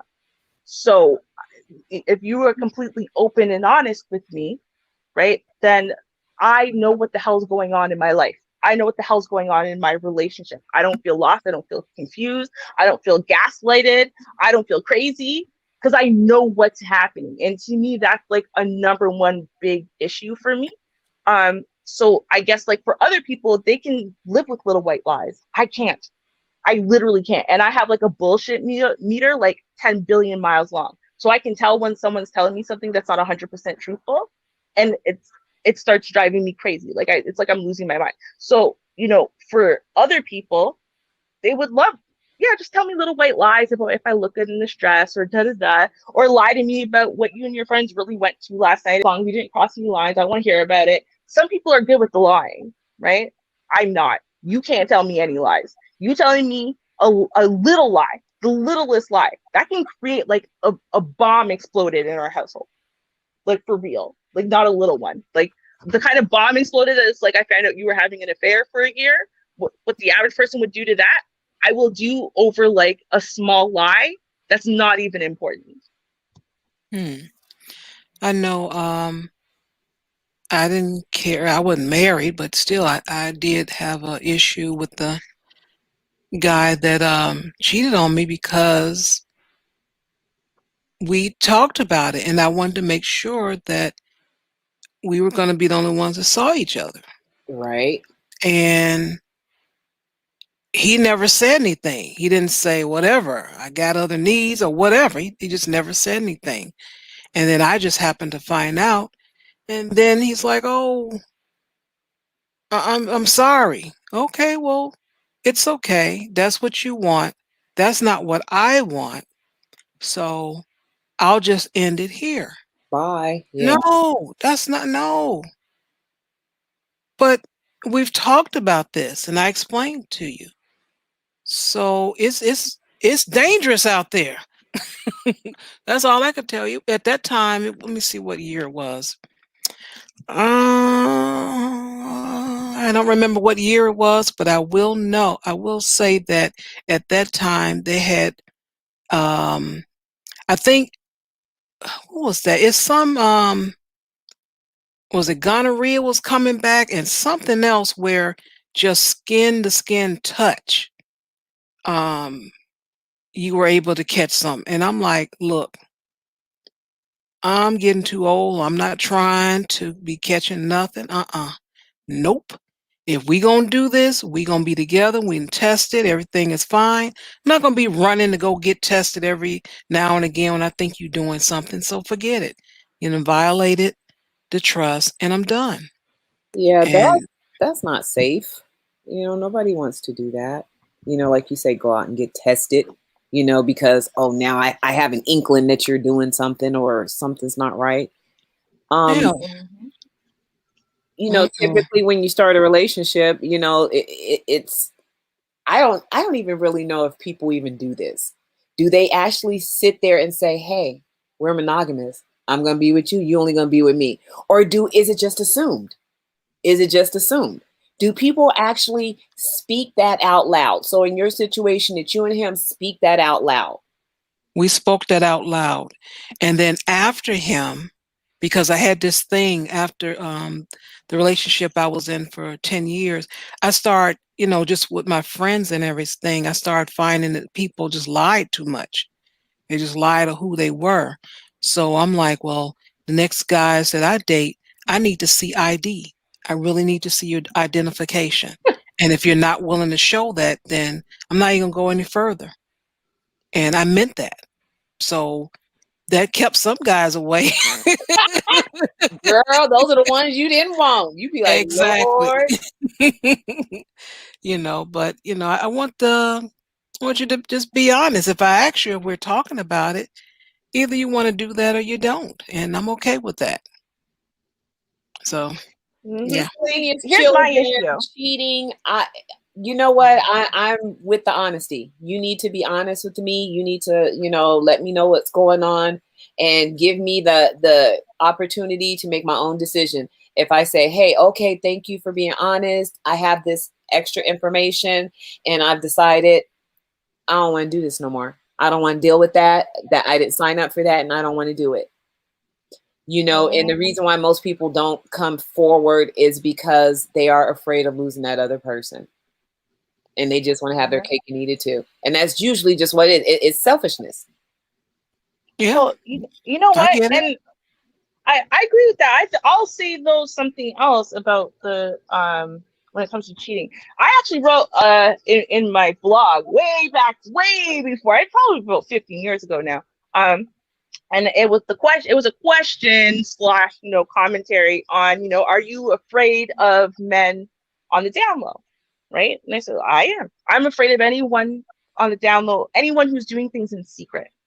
And the reason why is because most of the time when people are doing things in secret and they're doing things in shame, what's the number one thing that they do is they don't plan for it, right? Because if you are not going to admit to yourself that you want to go out there and get some boy cooch or some cooch or whatever it is, you want to admit it to yourself, then what are you going to do? You're not going to get get condoms and this and that, whatever. You're going to go unprepared, get yourself wasted out of your mind, right? And then whatever happens, happens. And then some part of you feel you can excuse yourself because you can blame it on the alcohol. That's what people do when they are secreting around.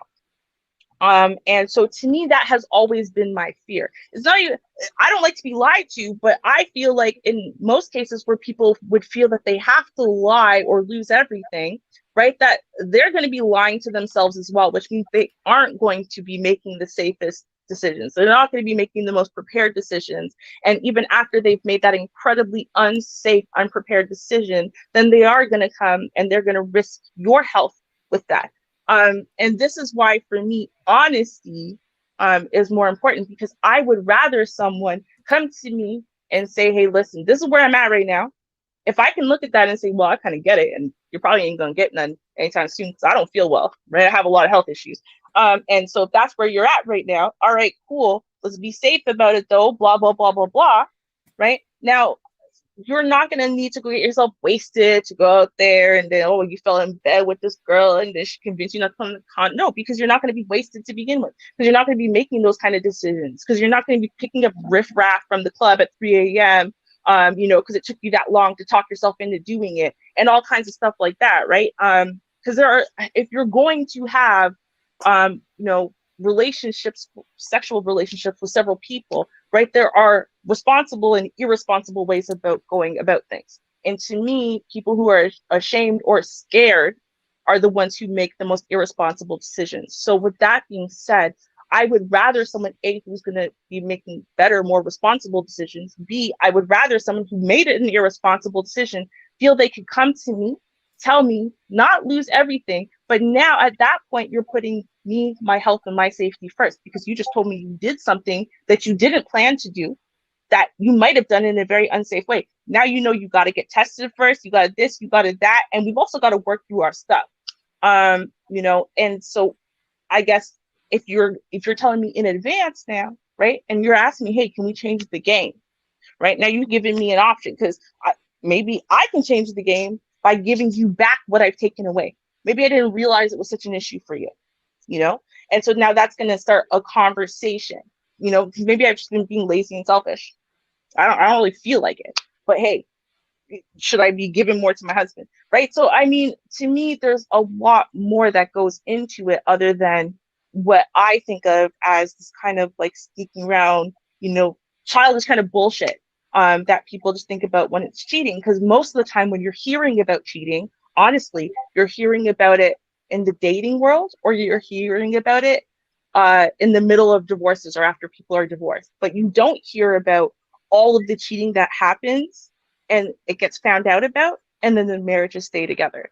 You don't hear about those ones, even though honestly that's just as common, if not more so, than the other option, which is that people leave, right? Because if people were always leaving because of infidelity, right, we would see infidelity as the cause of divorce a lot more often when people file, but that's not what people are filing for, right? So it goes to show you that overall, especially once you're invested in the marriage and whatnot, and then in a family and in this and in that, I mean, there's a lot of other factors. For me, you know, health, safety, responsibility, but most importantly, does anyone in the world know more about my man and my relationship than I do?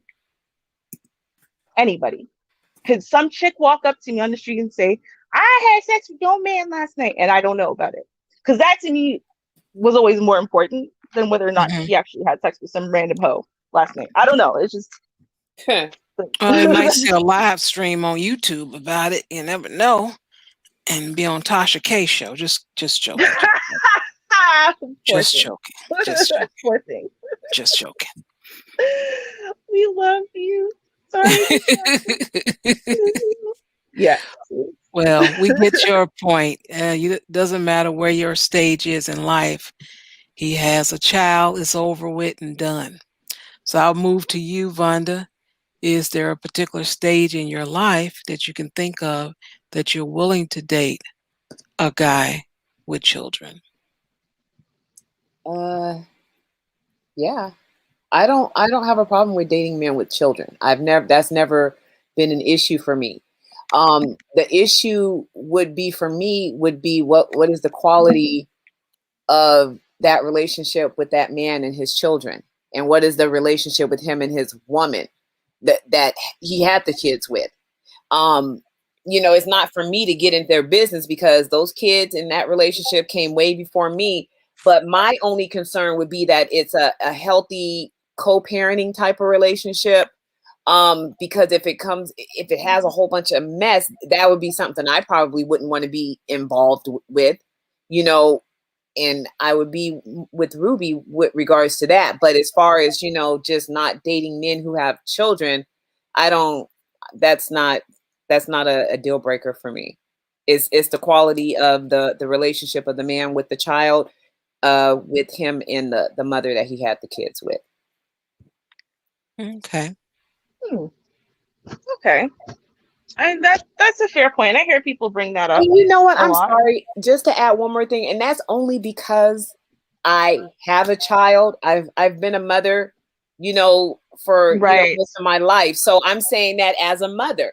Now I could flip it and be like, well, if I didn't have any kids, would I want to date a man who had children?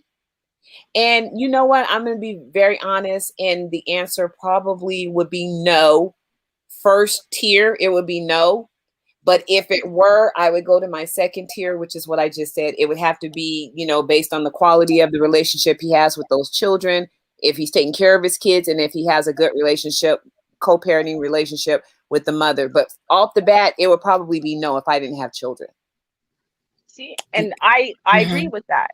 If I had kids, right, and me and Miss Ruby get divorced, and now I've got 3 kids and whatever, right?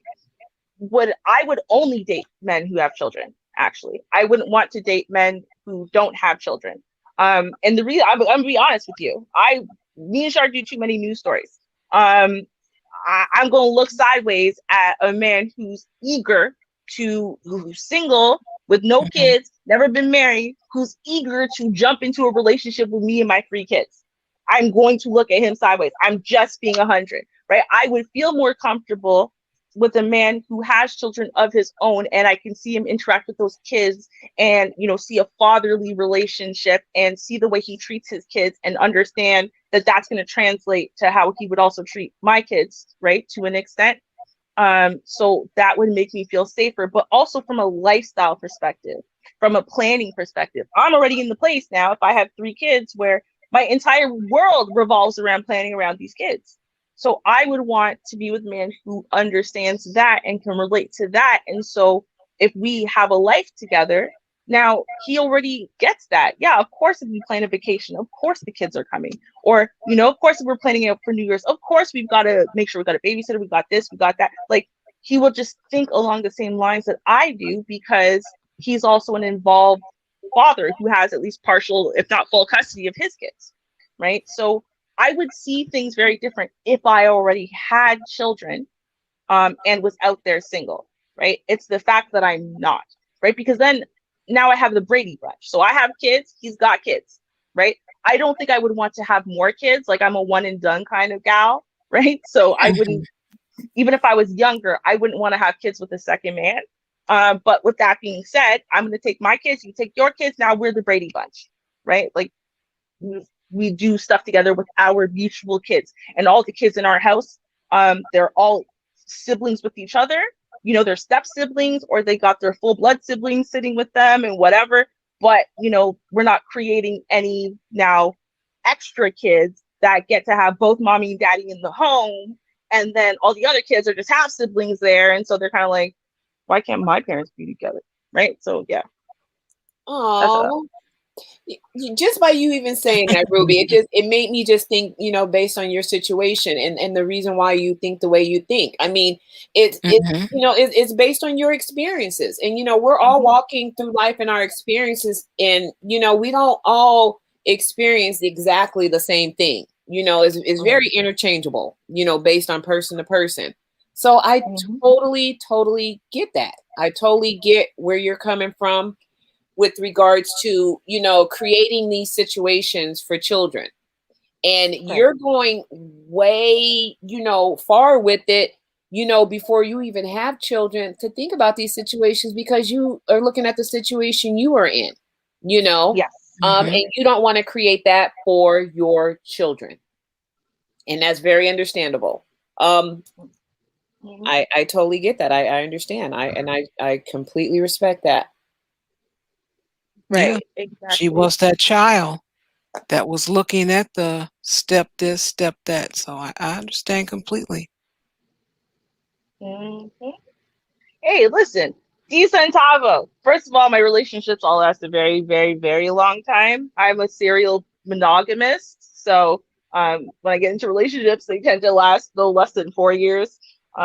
Normally a lot longer than that, as with Miss Ruby. Now, second of all, at the end of the day, listen, how everyone else chooses their path and chooses when they're going to have kids, how many kids they're going to have with how many people.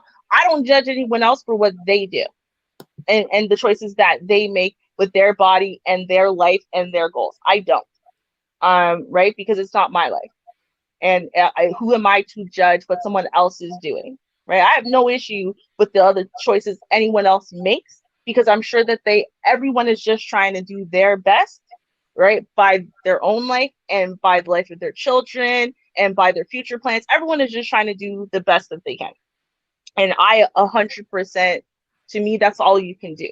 And that's all really you should do, right, is your best. You can't do someone else's best. You can only do your best.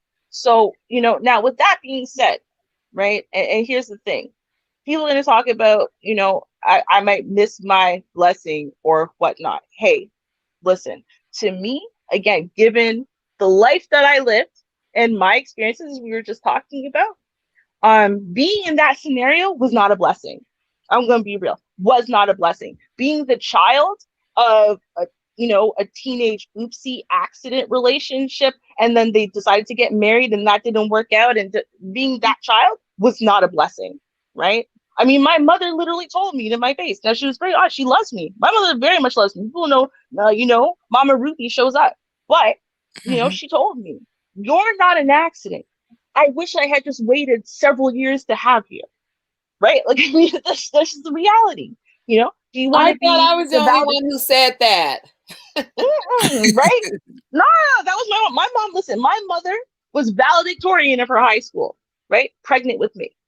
Valedictorian. She was a little nerd in the library and stuff. But what happened? She met the bad boy. The bad boy's cool. He's a couple years older and and whoops, now she's pregnant.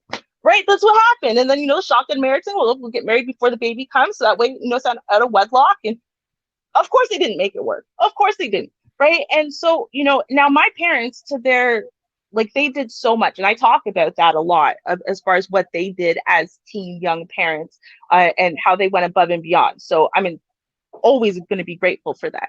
And on top of that, they worked their buns off when they didn't have me, to be in school full time, while working full time, while doing this, while doing that, right? So they've made lives for themselves. But my mother made sure to be 100% upfront and honest with me. Her life was a million times harder. There's a whole bunch of experiences she never had for college. Like, she didn't get to go live in the dorms and go drink cheap beer and this and that, whatever, because she had a kid. You can't do that anymore, right? You don't get to have those life experiences. You don't get to be, free and this, and you don't get to do those things because you have a kid, right? So, I listened to my mother. I learned from her advice, right? Not from the example she set, as far as having kids, but the example she set as far as how hard she had to work to get anywhere, right? You already have to work, twice as hard when, you're Black in, the Western world. And then she had to work 2 times harder than that because she was, 18, 19 when she had me. So I didn't want to have that. And then the more experiences that I had, and the more things also, because I've worked with young women and stuff like that. So the more experiences that I hear other people go through, right, the more it impacted the choices and decisions I wanted to make, right? You can only control so much in your life, right? Obviously. But if you can Yeah. control certain things, why would you not try? Right? Why would you not stay on birth control until you can give a kid a stable, loving 2-parent home if you have the option to do that? Right? That I had the option to do that. So, and I was so overly aware of it my whole life. Not everyone's always overly aware of these things from an early age. I was, right? So I wanted to give my kids a stable, loving 2-parent home. Why? Because my parents hated each other. They did everything else right, but they hated each other. And I didn't want to do that. Right. So if that means I miss out on having kids at all because I didn't have kids with the man that, in 5 years we were going to hate each other, well, then I guess that's what I did. But it was still for, the sake of my children that in another timeline are not so happy with that. I don't know. I don't know what to tell you. Like, we all do the best we can with the information we have. So it is what it is. Okay. Fair and square. Fair and square. But getting back to this whole dating thing now, because I have a question about this, because really, to an extent, a very small extent, and this is what I was going to say at the beginning. Now, okay, so this guy, he lied. But to be fair, she said, like, they had only had like a few back and forth questions with each other. Like, hey, what about you? What about you? Like, only a few. When she said, oh, Yeah. let's meet up with each other, she also made a lot of assumptions, right? It's not like he actually lied on his profile. He just didn't have the option enabled to show if he had kids or not, right? But like, she didn't ask any of these questions. And then she was frustrated that he was not asking the right questions. But it seems to me like if you have, like, deal breakers, shouldn't you ask those things? Like, to an extent, can we blame the guy entirely in this case? Or can we blame her a little bit because it seems like she was not actually vetting? Like, if he hadn't offered the information, she was never going to get it because she was just going to assume. Like, why would you not ask that? Why would you not ask any questions about, so do you ever been married? Have any kids? You're 36 now, so you're a little bit older up there. Any life experience I should know about? Like, you know what I mean? Like, it seemed like she just let him lead the conversation, ask a bunch of questions she didn't really want to answer, talk about work and a bunch of stuff she didn't really want to talk about. Like, can we 100% blame him? Or, like, was it somewhat on her to ask those vetting questions? Okay. So if I'm looking on your profile, this is what you're written down. That's what I have to go by. Then I can ask some questions. Okay, that's fine. So I'm not going to blame her for everything or really anything, because the conversation, they did have the conversation and she found out. Yeah, So, I was going to okay, say, cool. and that's what the dating situation is all about. On his profile, you're going to have, I would assume, introductory. I've never been on a dating site, but introductory things about yourself and hobbies and likes and dislikes, that sort of thing. I don't think in a profile you would have your entire life story. I was born in 19 such and such, and my parents are from so and so. I mean, it's like you're not going to give that much information, but when you meet, the work begins. Yeah. Like you say, you have to vet that person. Right. Ask the appropriate questions to get the answers about the things that you want and need to know about before you consider going, further with this person, or even knowing if this is someone that you do want to go further with. Now, I don't know if she told the story as far as, was she kidding when she was telling the stories, when she was saying, oh, I was picturing the wedding dress and all of this. I don't know if that was, that's her personality. She was joking because she's telling the story. Right. Or was she really serious? I don't know. Yeah, which is weird because she starts off with like, and I'm not trying to be like mean with it, but again, he looked like Aladdin. Then she sings the song from the Aladdin song, which to me is a little bit like too stereotypically like offensive to people who are Arabian. I don't know. But with that being said, fine, right? I probably would have been offended if it was me and I heard that chick sing that, but fine, whatever. But from there, right, then she's making fun of his voice. She hates this. She thinks he's a liar when it comes to his job, right? So you think about that until he said, oh, don't worry, I'm not a stalker. I watch SVU. To me, that was a really creepy statement to make. Like, I don't know, just given where she said it happened in the conversation, I would have thought it's creepy. And I love SVU, right? But like, it's like a weird reference to make when you're talking about yourself. Like, okay, so if I talk to you, I won't end up on an episode of Law and Order SVU, Special Victims Unit, the rape and murders, not just murder. Like, what? Like, that's a really weird thing to say. But to her, she found that intriguing, right?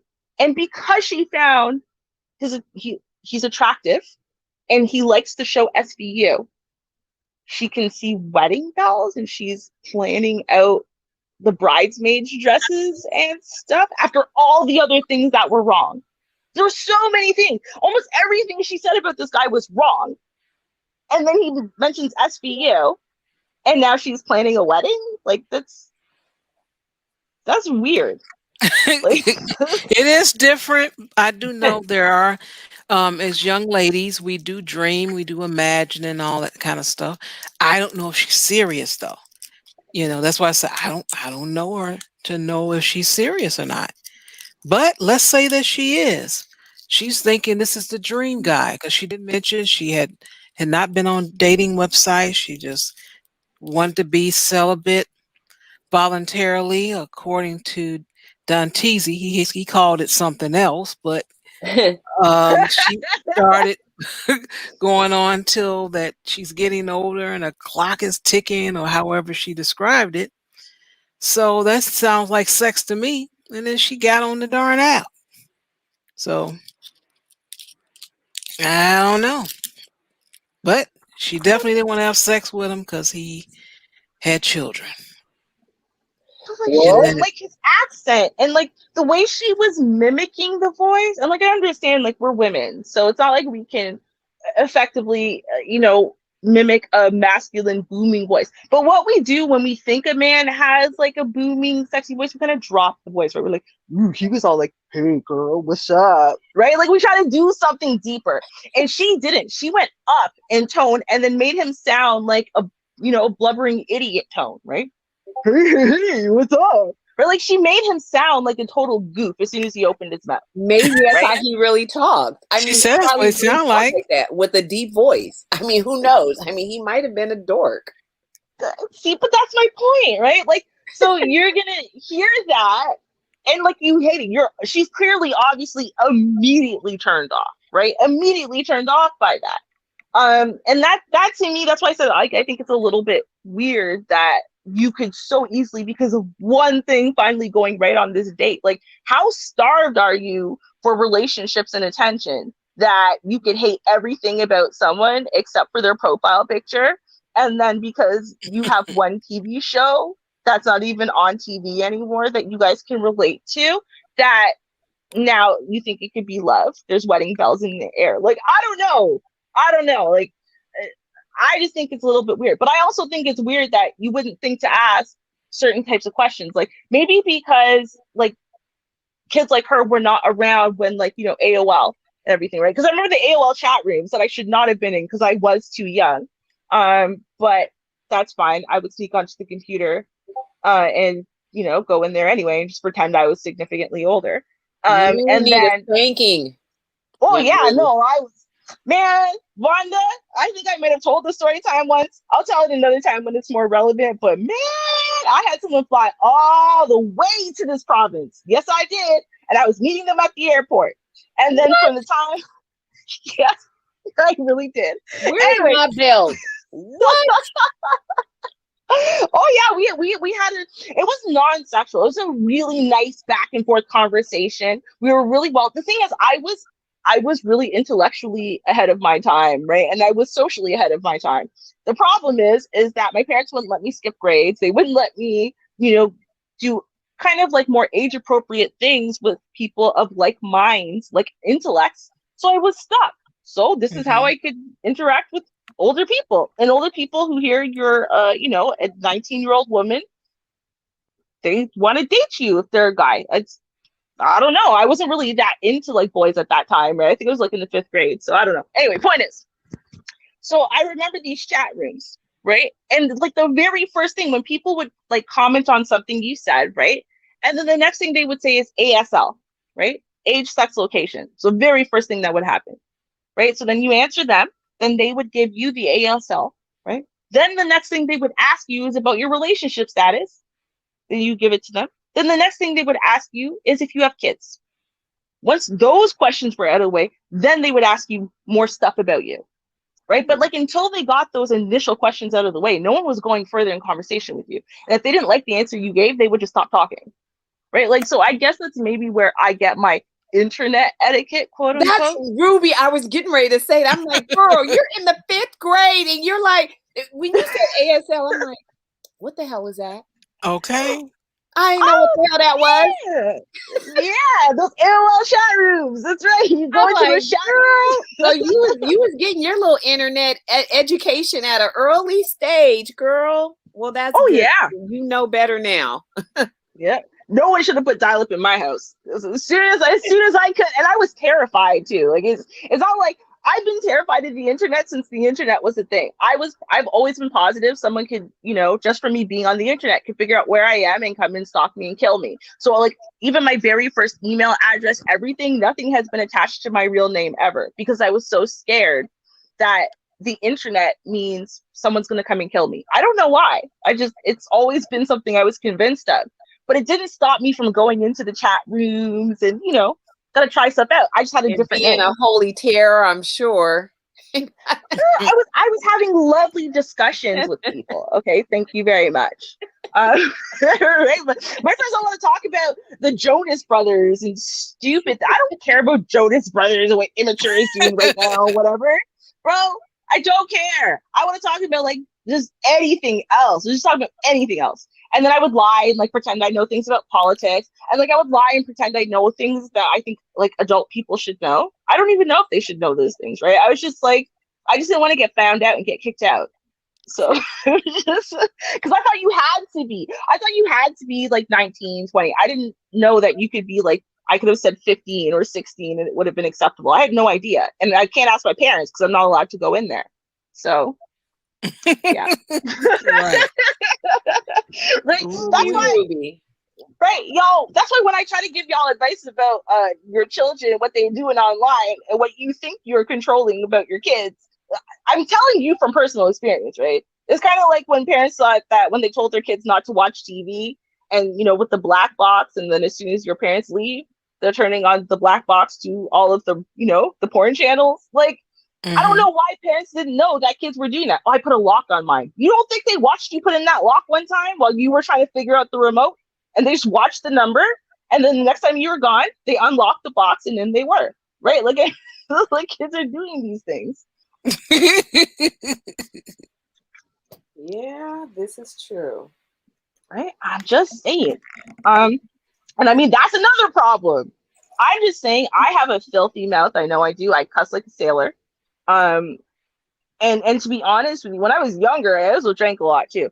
I was just not living like a child-friendly existence. Like, I'm like that auntie that you let around your kids on occasion, and of course, auntie slips up and drops the F-bomb like 15 times, and you have to keep nudging me. And then I say ignorant. Auntie Ruby. Yeah, I'm the fun, but like way too adult auntie, right? Like, all the kids love me. I don't even like them. I tell them I don't like them. They giggle and they think it's hilarious. And I cuss like a sailor, right? Like, when I was 23, I had no business being around children. Not to the point where I should be responsible for their life. Or I think that's the thing though too. I think that's this guy. I hope he's learned the lesson. I don't think he did, but I hope he learned the lesson that there are 17, 18, 19, 21-year-old girls or young women out there who would make amazing step parents. They'd even be able to smooth stuff over with the mother, right? Like, there are women who are out there who just literally, they are born for it, right? Like, I was born to like have progeny. Like, I wish someone else could just take my DNA and just grow the children and raise them for me.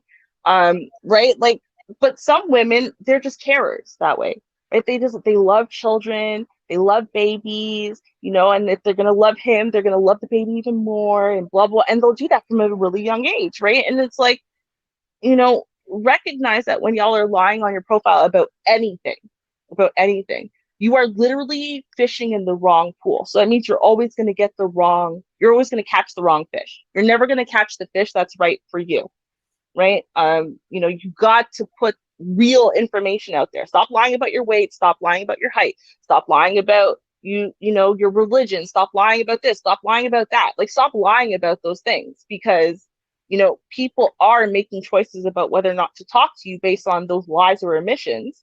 And, unless you're putting out the full real deal, how are you going to get, a real deal catch back? Right. And this is coming from someone who, met her husband online. So, I mean, I'm just saying, people need to kind of recognize those things, be as honest as you can. Yeah, you're going to have a whole bunch of people shoot you down, but who cares? Because they were going to shoot you down anyway. Right. Whenever they found out. So why waste your time with someone who's going to shoot you down as soon as they find out the truth? Or why trick someone into something that might stay for a while, but ultimately will leave because that's not what they really wanted. Like, all right. Honesty is the best policy, y'all. Honesty is the best policy. That's all I gotta say. I agree. That's right. Stop wasting time. Exactly. Don't waste your time, and don't waste other people's time. Because time is valuable. And we don't have time to waste. And speaking of time, everyone, it is that time. So I want to thank you all for supporting the channel, those that came and joined the conversation and were talking in the chat room. I appreciate you guys. Thank you so much. And you all can, if you're not busy, stop on through tomorrow for article reactions. And that's at 6:30 p.m. Central Standard Time. And we'll have some articles for you. I think you'll like it. I think so. Come on through and we'll surprise you. We got Karens, y'all. We got Karens. Okay, sorry. Yeah. Oh, yeah. Karen's in the house. So, yes, she's in the house. So I will play a commercial to remind you to stop by tomorrow and check us out. And until then, until we meet again, you guys stay safe and peace. Cheers, y'all. Peace, family.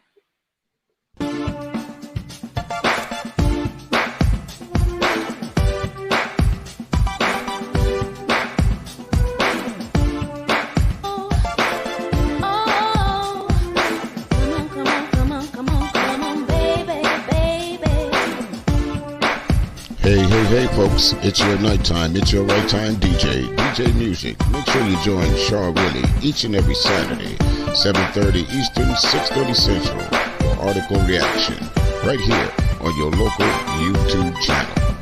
Don't forget, like, share, subscribe to Article Reaction.